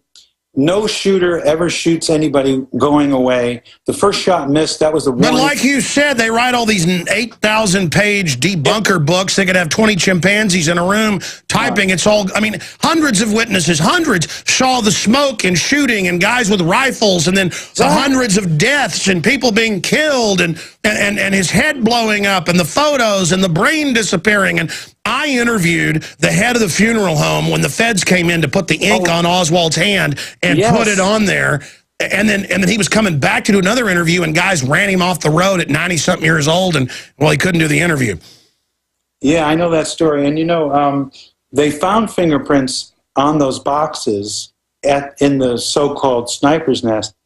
None of them were Oswald's. And, Alex, this is going to blow your mind if you don't know it already. Guess there's in the 70s, a very diligent reporter was thumbing through Dallas police files, found fingerprints. Mac Wallace, Lyndon Johnson's hitman, who we know and proven in court through testimony, it was a murderer.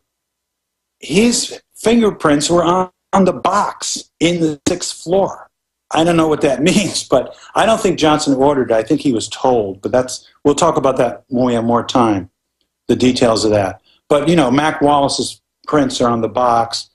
I think that was staged. They said Oswald never fired a shot. So let me just quickly say this, Alex. I was in Dallas. I went to the museum. They allowed me to, see the stairs, and they don't let you go up to that window, but I was close enough to see. And here's what's so bizarre. And this guy Posner wrote the book Case Closed. With his false scholarship, who ran away from me, by the way. You'd love this. I was doing the Today Show. Actually, Jesse Ventura was on the same day, Alex. 1999, my book came out. It was called UFOs, JFK, and Elvis, Conspiracies You Don't Have to Be Crazy to Believe. I'll send it to you if you don't have it. And by coincidence, now that I think of it, Jesse was on that show, and Posner was on, but we're all separate segments. And I couldn't wait to get my hands on Posner for lying and just forget about it's criminal what he's done. But he ran out. They said, oh, he ran out of here. He heard you were here. And then Jesse goes on with Matt Lauer and says, I agree with Richard Belzer about this. So that was like 99.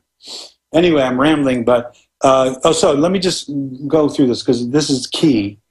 I read a lot of the Warren Commission report, and they reenacted what happened.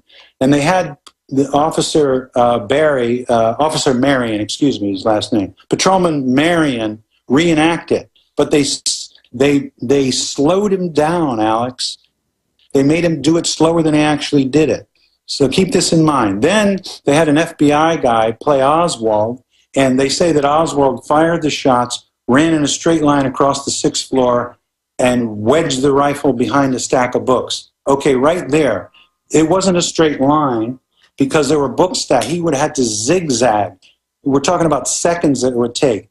And then he supposedly jams the rifle behind a stack of books, then goes down 4 flights. It's really 8 short flights with landings. You know how some staircases have landings? Sure. So 8 short flights. The door to those stairs is really heavy. So, I mean, I'm not the strongest guy in the world, but any person would take a few seconds to open the door, even, Arnold Schwarzenegger, asshole, whatever. So open the door.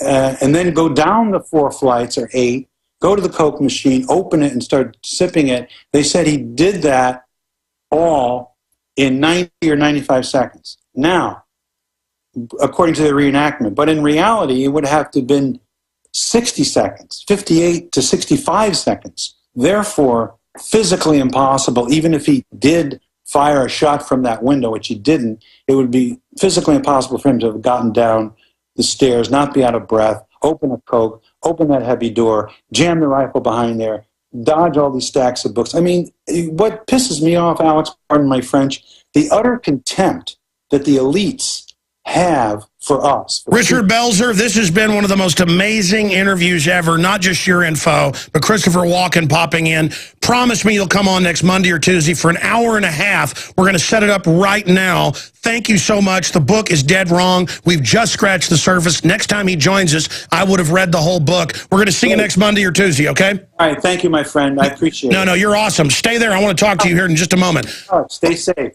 Oh, I'll try, brother. You too. And say hi to Christopher Walken again for me and the rest of your crew there. Listen, here's the Dave Mustaine interview I taped during the first hour of the show today, okay?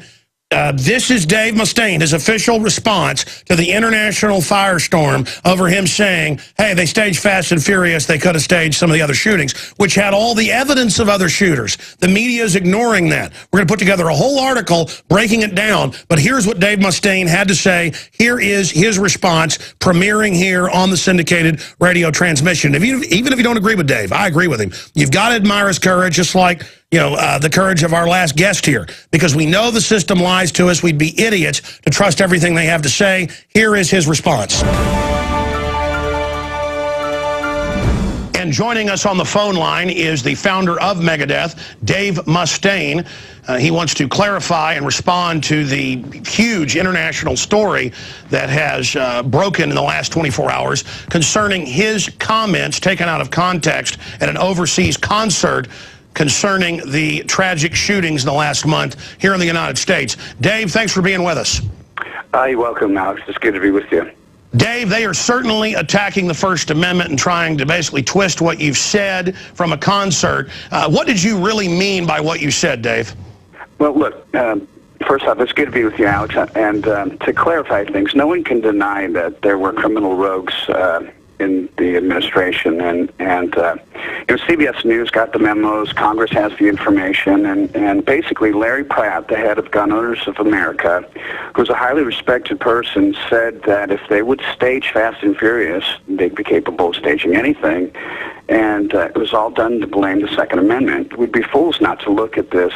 Our U.S. Border Patrol agents were killed, and like I said, I was just quoting Larry Pratt. That's it, bottom line. I wonder why they're not attacking Larry. He's been in the news. He's been on my show, but he's been in major newspapers saying, look, thousands died in Mexico, hundreds in the U.S., Border Patrol agents, police officers, and as you said, you've done your homework. CBS News months ago got the memos where they said they were going to blame the Second Amendment. So I think you're clarifying, though, with that criminal rogue statement that you're saying we don't know Obama. When we say Obama, we mean the administration. I mean, clearly, people in the administration, and they won't release the rest of the documents they're covering up, they did do this. They did stage a false flag. So is that what you're clarifying, that you're saying somebody in the administration could have been behind this? Right. When you're in the heat of the moment, when you're on stage and you're talking, sometimes you're not as eloquent as you'd like to be, but like I said, I was just quoting what Larry said, and we really need to investigate this, and we need to have the Attorney General release the documents and find out who's responsible for this. People died, and the democratic process is let's investigate, let's find out what's going on here. I love our country, and I respect. And my whole thing with this is that I think we should just look into it. Well, I'm going to air this here on the radio, Dave, and I'm going to add to it the fact that a bunch of Democratic strategists have said on Hardball, but also in memos, that a mass shooting would help them, quote, reconnect with the public. And we were talking just last week on the phone when you were overseas with me. We were talking about the fact that the witnesses, the president of the Sikh group, said they were being cased by multiple men. Multiple witnesses reported up to 4 shooters. I mean, we'd be crazy not to question the fact that with the Batman tragedy and the Sikh tragedy, it doesn't add up. Yeah, there's some questions here. You know, I just think that we deserve to know the truth. That's it. Well, you have a lot of courage. That's why they took this video, you up there in the heat of the moment on the stage, tongue-in-cheek, and tried to twist it. They want to attack the First Amendment and shut us up so we don't look at Fast and Furious. Dave Mustaine of Megadeth, any other points you'd like to add? No, just, you know, I'm a patriot. I love our country. You know, I've always been controversial. I'm a political songwriter, and this wasn't done to hurt any of my fellow countrymen. You know, I think that it's something we really, really need to look into. Well said. And again, national media, you want to attack Dave Mustaine? This is going to backfire on you. Here's a clip of Larry Pratt on my show weeks ago saying what Dave Mustaine said. But he's got millions and millions of supporters in the Second Amendment community. He's a Fox News contributing guest. They're scared to go after Larry Pratt. I think this is going to blow up in their face. Here's a clip of Larry Pratt. What does your gut tell you, and now a week later in the aftermath, what is the intel you've got on this shooting in Colorado? Am I wrong for being suspicious? I don't think you're wrong. I would have disagreed with you before Fast and Furious because I never in my wildest fears would have thought that our government would actually premeditatedly kill some 400 Mexicans have been murdered and a couple of our U.S. agents. So after we caught them planning premeditatedly for a program that would get people murdered, one of the whistleblowers submitted a report on weekly briefings at ATF. And when the head of the ATF at the time would be given the increase in body counts in Mexico, he would say things like, good, the program's working. Well, so this was no mistake. This was not a sting operation gone bad. This was premeditated murder. Well, if our government would do that, then even though I think the evil of the human heart is sufficient to account for somebody that wants to go and shoot people at random, we've had, since we've been keeping records in this country, this has happened every few years since the 1870s. 10, 20, 30 people being murdered at a time. By the way, long before semi-automatics were available to people. So this is what human beings are capable of. And now we have to admit that maybe this is something that our government is capable of, because this is only 12 people murdered. They were good for 400 in Fast and Furious. Wow. My friends, we need to support gun owners of America for their courage. We need to support Dave Mustaine and Megadeth for his courage. We need to spread the word about what they're doing. There's going to be a big orchestrated backlash of political correctness because they know people are waking up to try to shut down free speech. So support Megadeth, just like people supported Chick-fil-A. Buy their great new record 13. Go to their website and financially get behind them. Even if you don't agree with these statements completely. Agree with the First Amendment. Even if you didn't agree with the Dixie Chicks, they shouldn't have been persecuted for saying the Iraq War was wrong. We need to support the First Amendment and stop these witch hunts. Dave Mustaine, I admire you because you've got guts, and guts is enough. All right, folks, that's it. Dave Mustaine, Christopher Walken, and many others like Richard Belzer on the show today. Great job to the crew.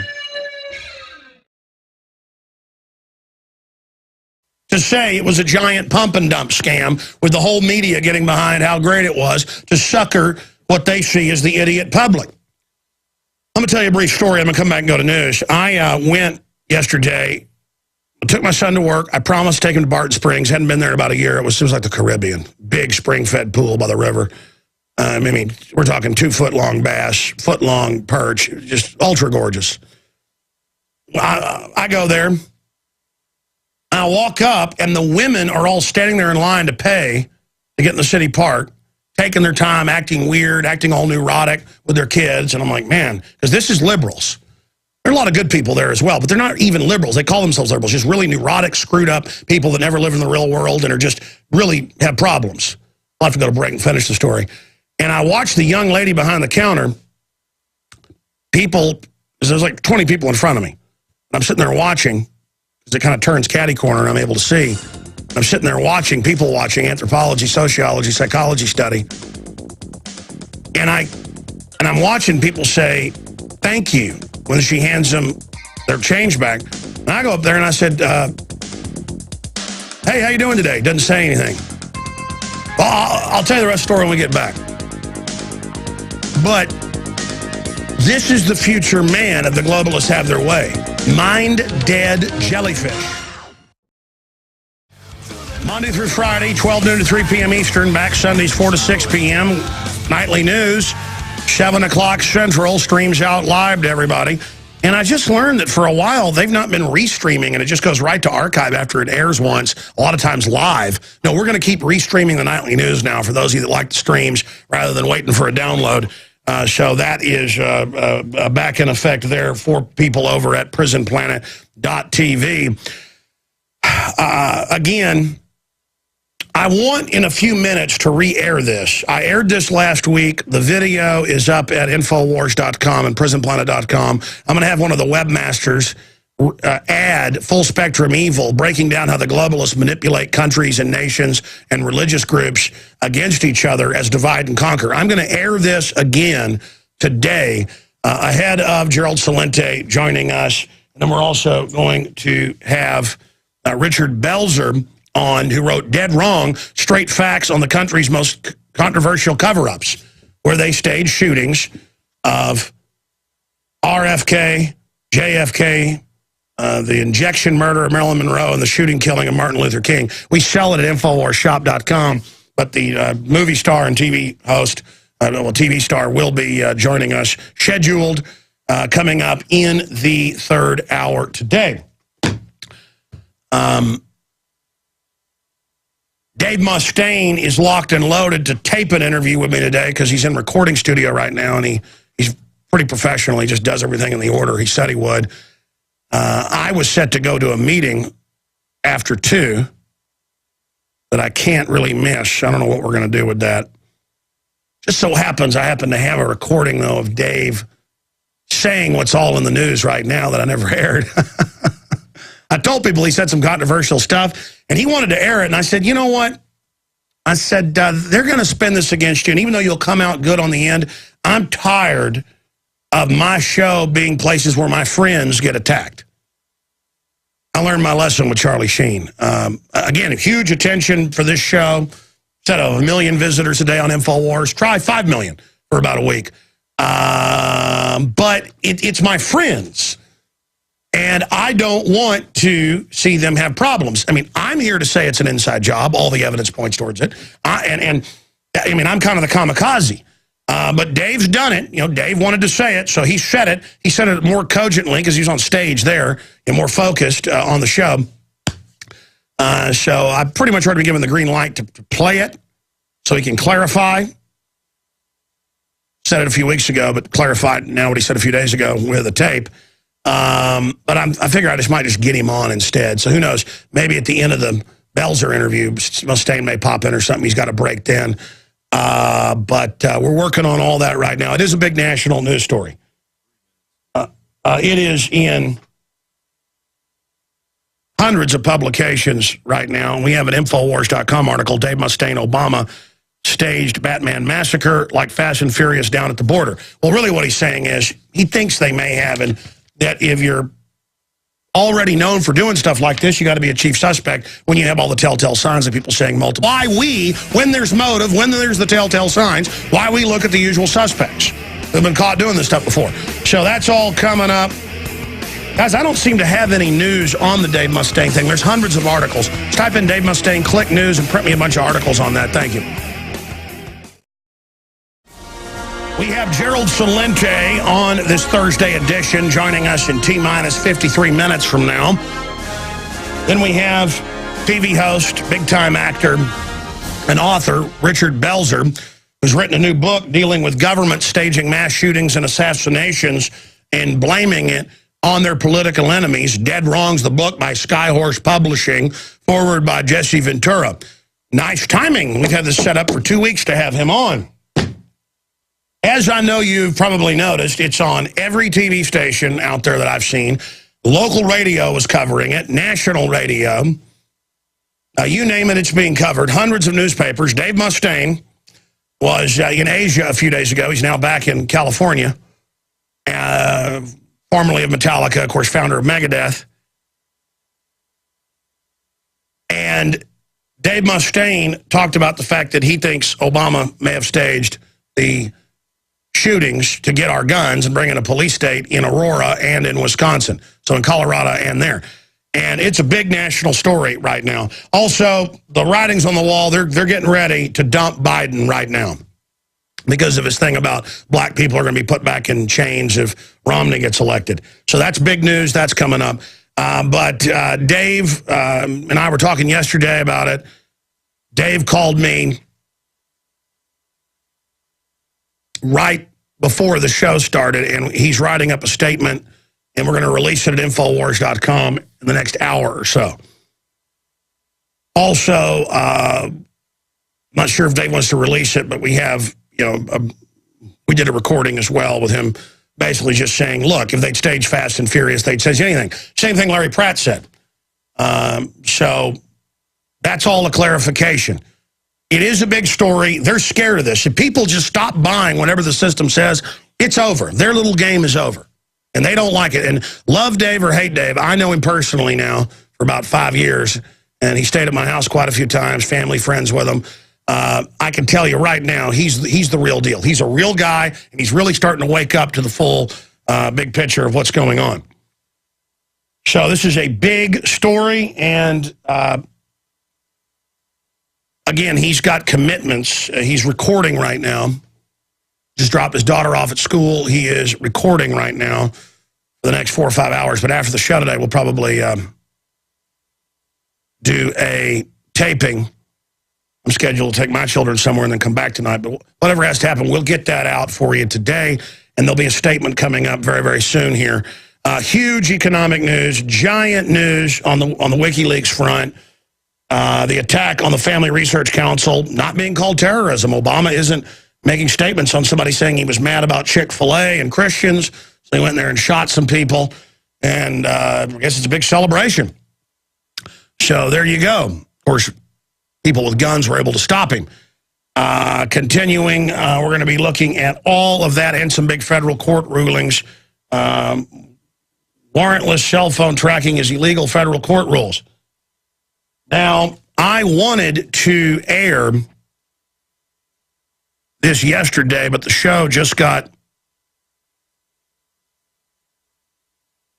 filled up.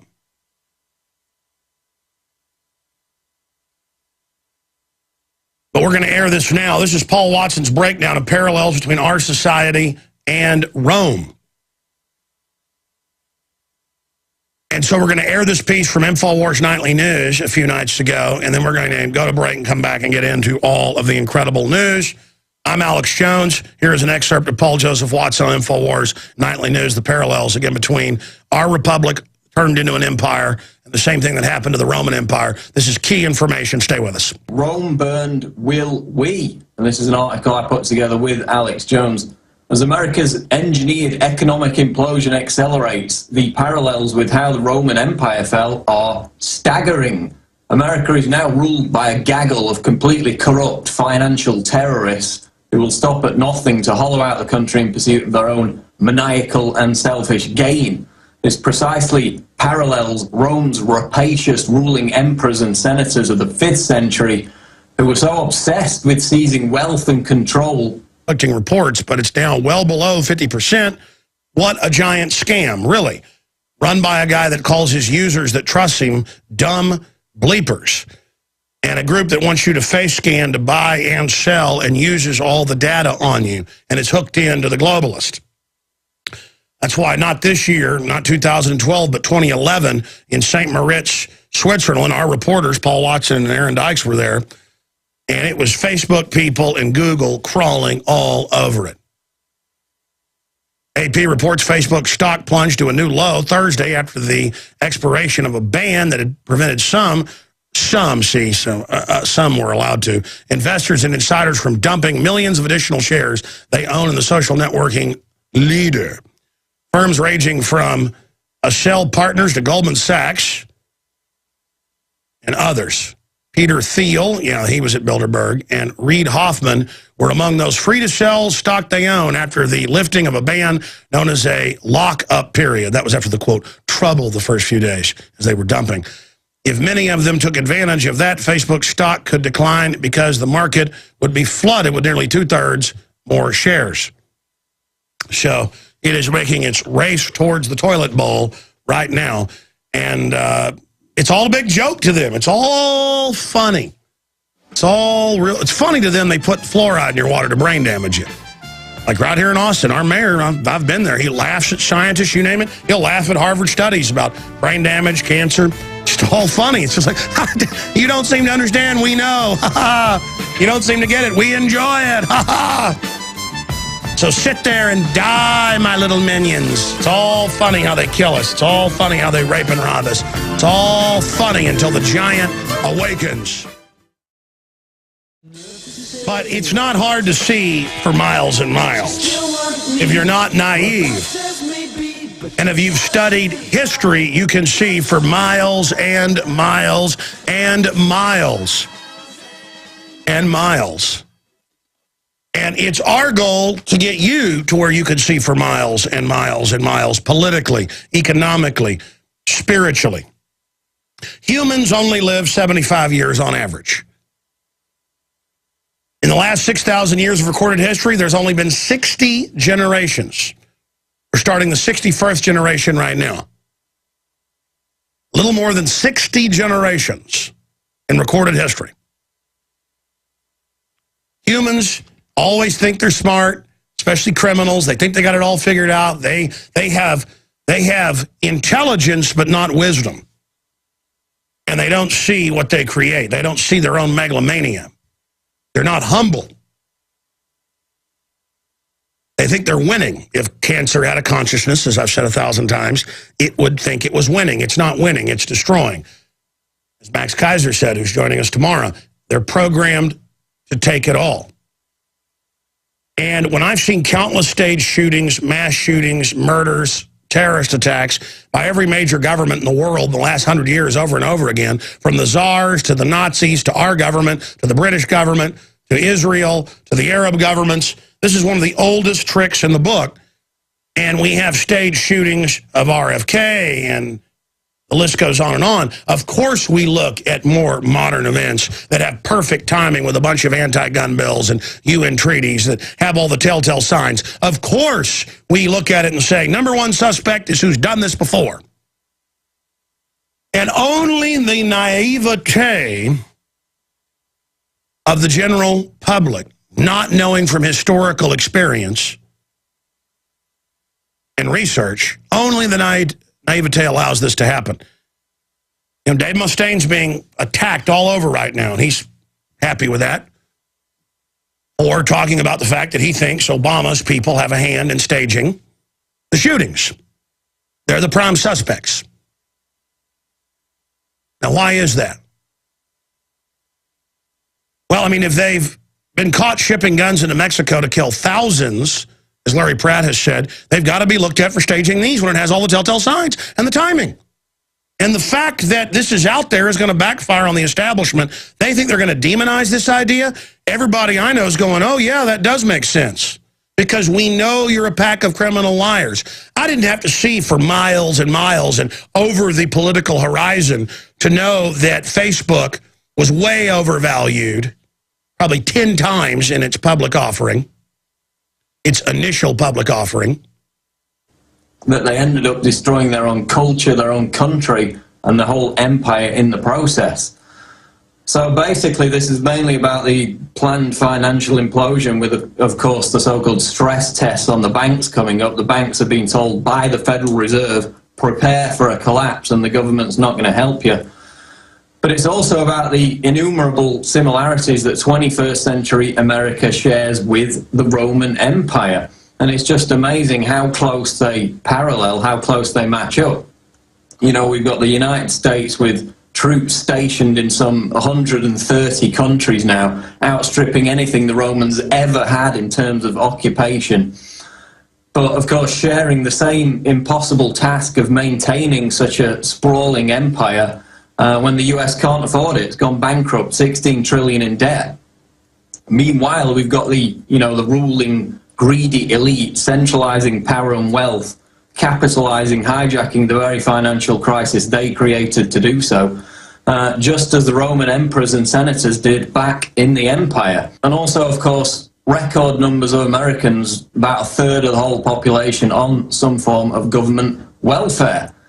Same situation in Rome. So again, we've also got the moral decline of America, added to the obsession with sports and entertainment, which is directly contributing to the decay in society, because people are just obsessed with entertainment, bread and circuses. They've abandoned their civic duties. They're no longer interested.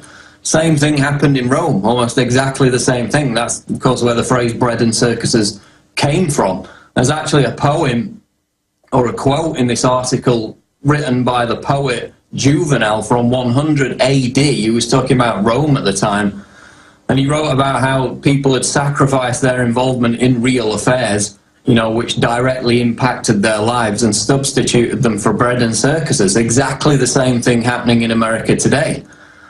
Just as in Rome, we've got in America a situation where an overwhelming number of illegal immigrants have flooded in and refused to assimilate, to the point where they're now trying to actually claim their own territory, just as the tribes that flooded into Rome did all those centuries ago. So again, same parallel. We got these La Raza movements, we got the Mexican flag being flown above the American flag in places over on the West Coast. We got race being played off against race. Exactly what happened in Rome. You can go through all the scholarly texts about how Rome collapsed, and in almost every instance in society, in the economy, in culture, America parallels Rome in every sense. It's scary. So, where's it all leading? It might take a couple of 100 years. The Roman Empire lasted for, nearly 1,000 years, so we don't know the time frame, but what we do know is, short term, all this is going to lead to riots and civil unrest. And eventually it's going to lead to the collapse of America, just as Rome collapsed 1,600 years ago. So basically, this article's about the ruling class. Are they so consumed by their avarice and lust for power that their actions could lead to the actual collapse of Western civilization? Because it's happened before in history with the Roman Empire and other empires, and there's no reason it can't happen again. So Rome burned, will we? Important article up at Infowars.com that I put together with Alex Jones. Paul Ryan sold shares on same day as private briefing of banking crisis. This is out of The Guardian. Paul Ryan, Mitt Romney's vice presidential running mate, sold stock in US banks on the same day he attended a confidential meeting where top-level officials disclosed the sector was heading for a deep crisis.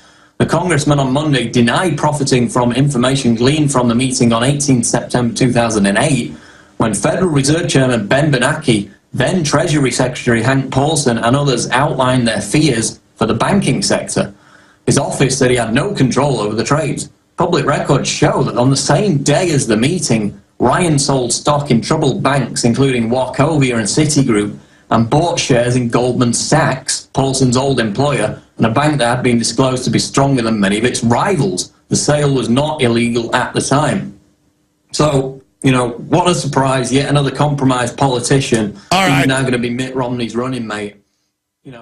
By the way, that is something in the financial stack we're going to be getting to. It's now well over 50% down Facebook stock, as more of the insiders can, quote, legally dump their stock. But I read where some of them dumped it right away.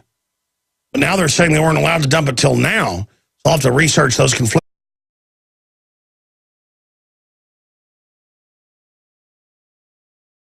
It is your PrisonPlanet.tv memberships that fund so much of what we do here on this operation. And then we're more than happy for the TV show, after it's aired live, then be leaked out onto the web to tens of millions of people. That's our goal.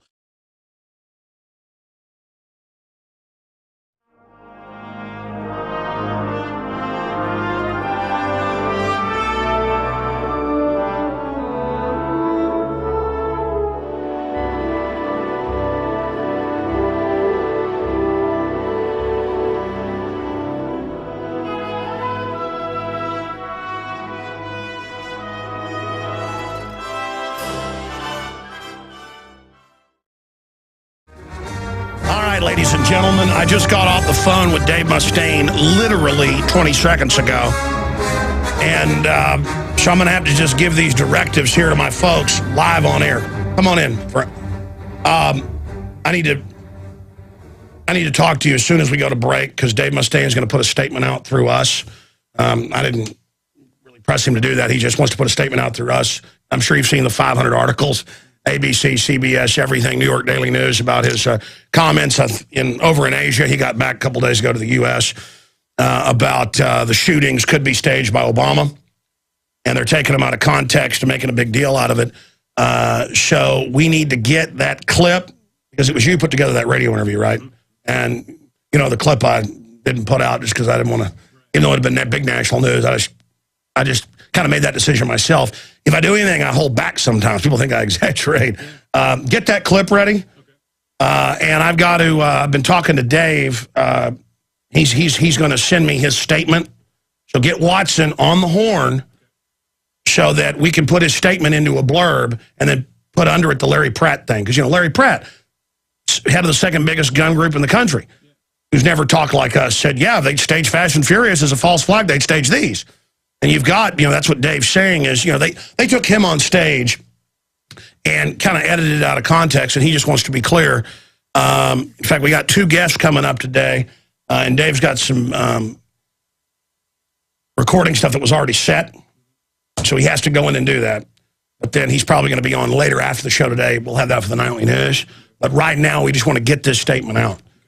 He started calling me yesterday afternoon before I got back to the office, and we weren't sure how big a deal it would be, but they're definitely freaking out about it. Most people are supporting him, though, because, hey, government does stage this stuff. And it has all the telltale signs, the reports of 4 shooters, all of it.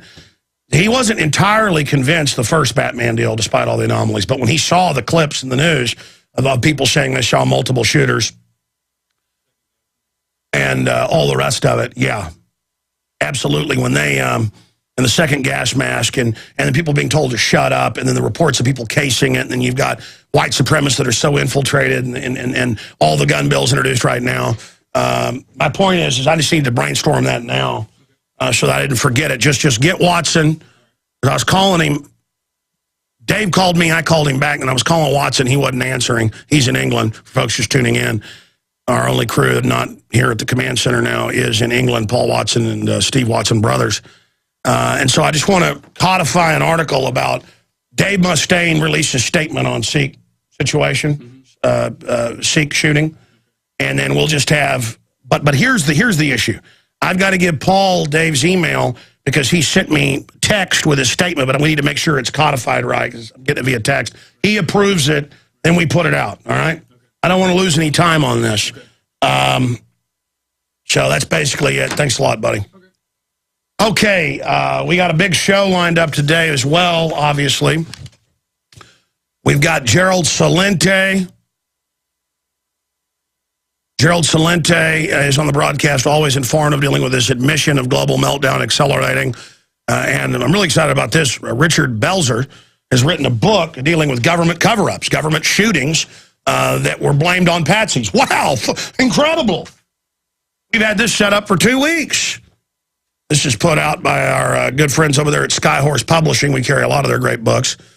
And it's available at InfoWarsShop.com. But it's dead wrong. Straight facts on the country's most controversial cover-ups. Yeah, government killed Martin Luther King, blamed it on a patsy. That all came out. Government killed RFK, blamed on a patsy. All that came out. Even the police report said that. Killed JFK, blamed on a patsy. Killed Marilyn Monroe. So funny. Normally with this much breaking news, I'd move a guest like that. But it's perfect timing. So we'll go over other past events.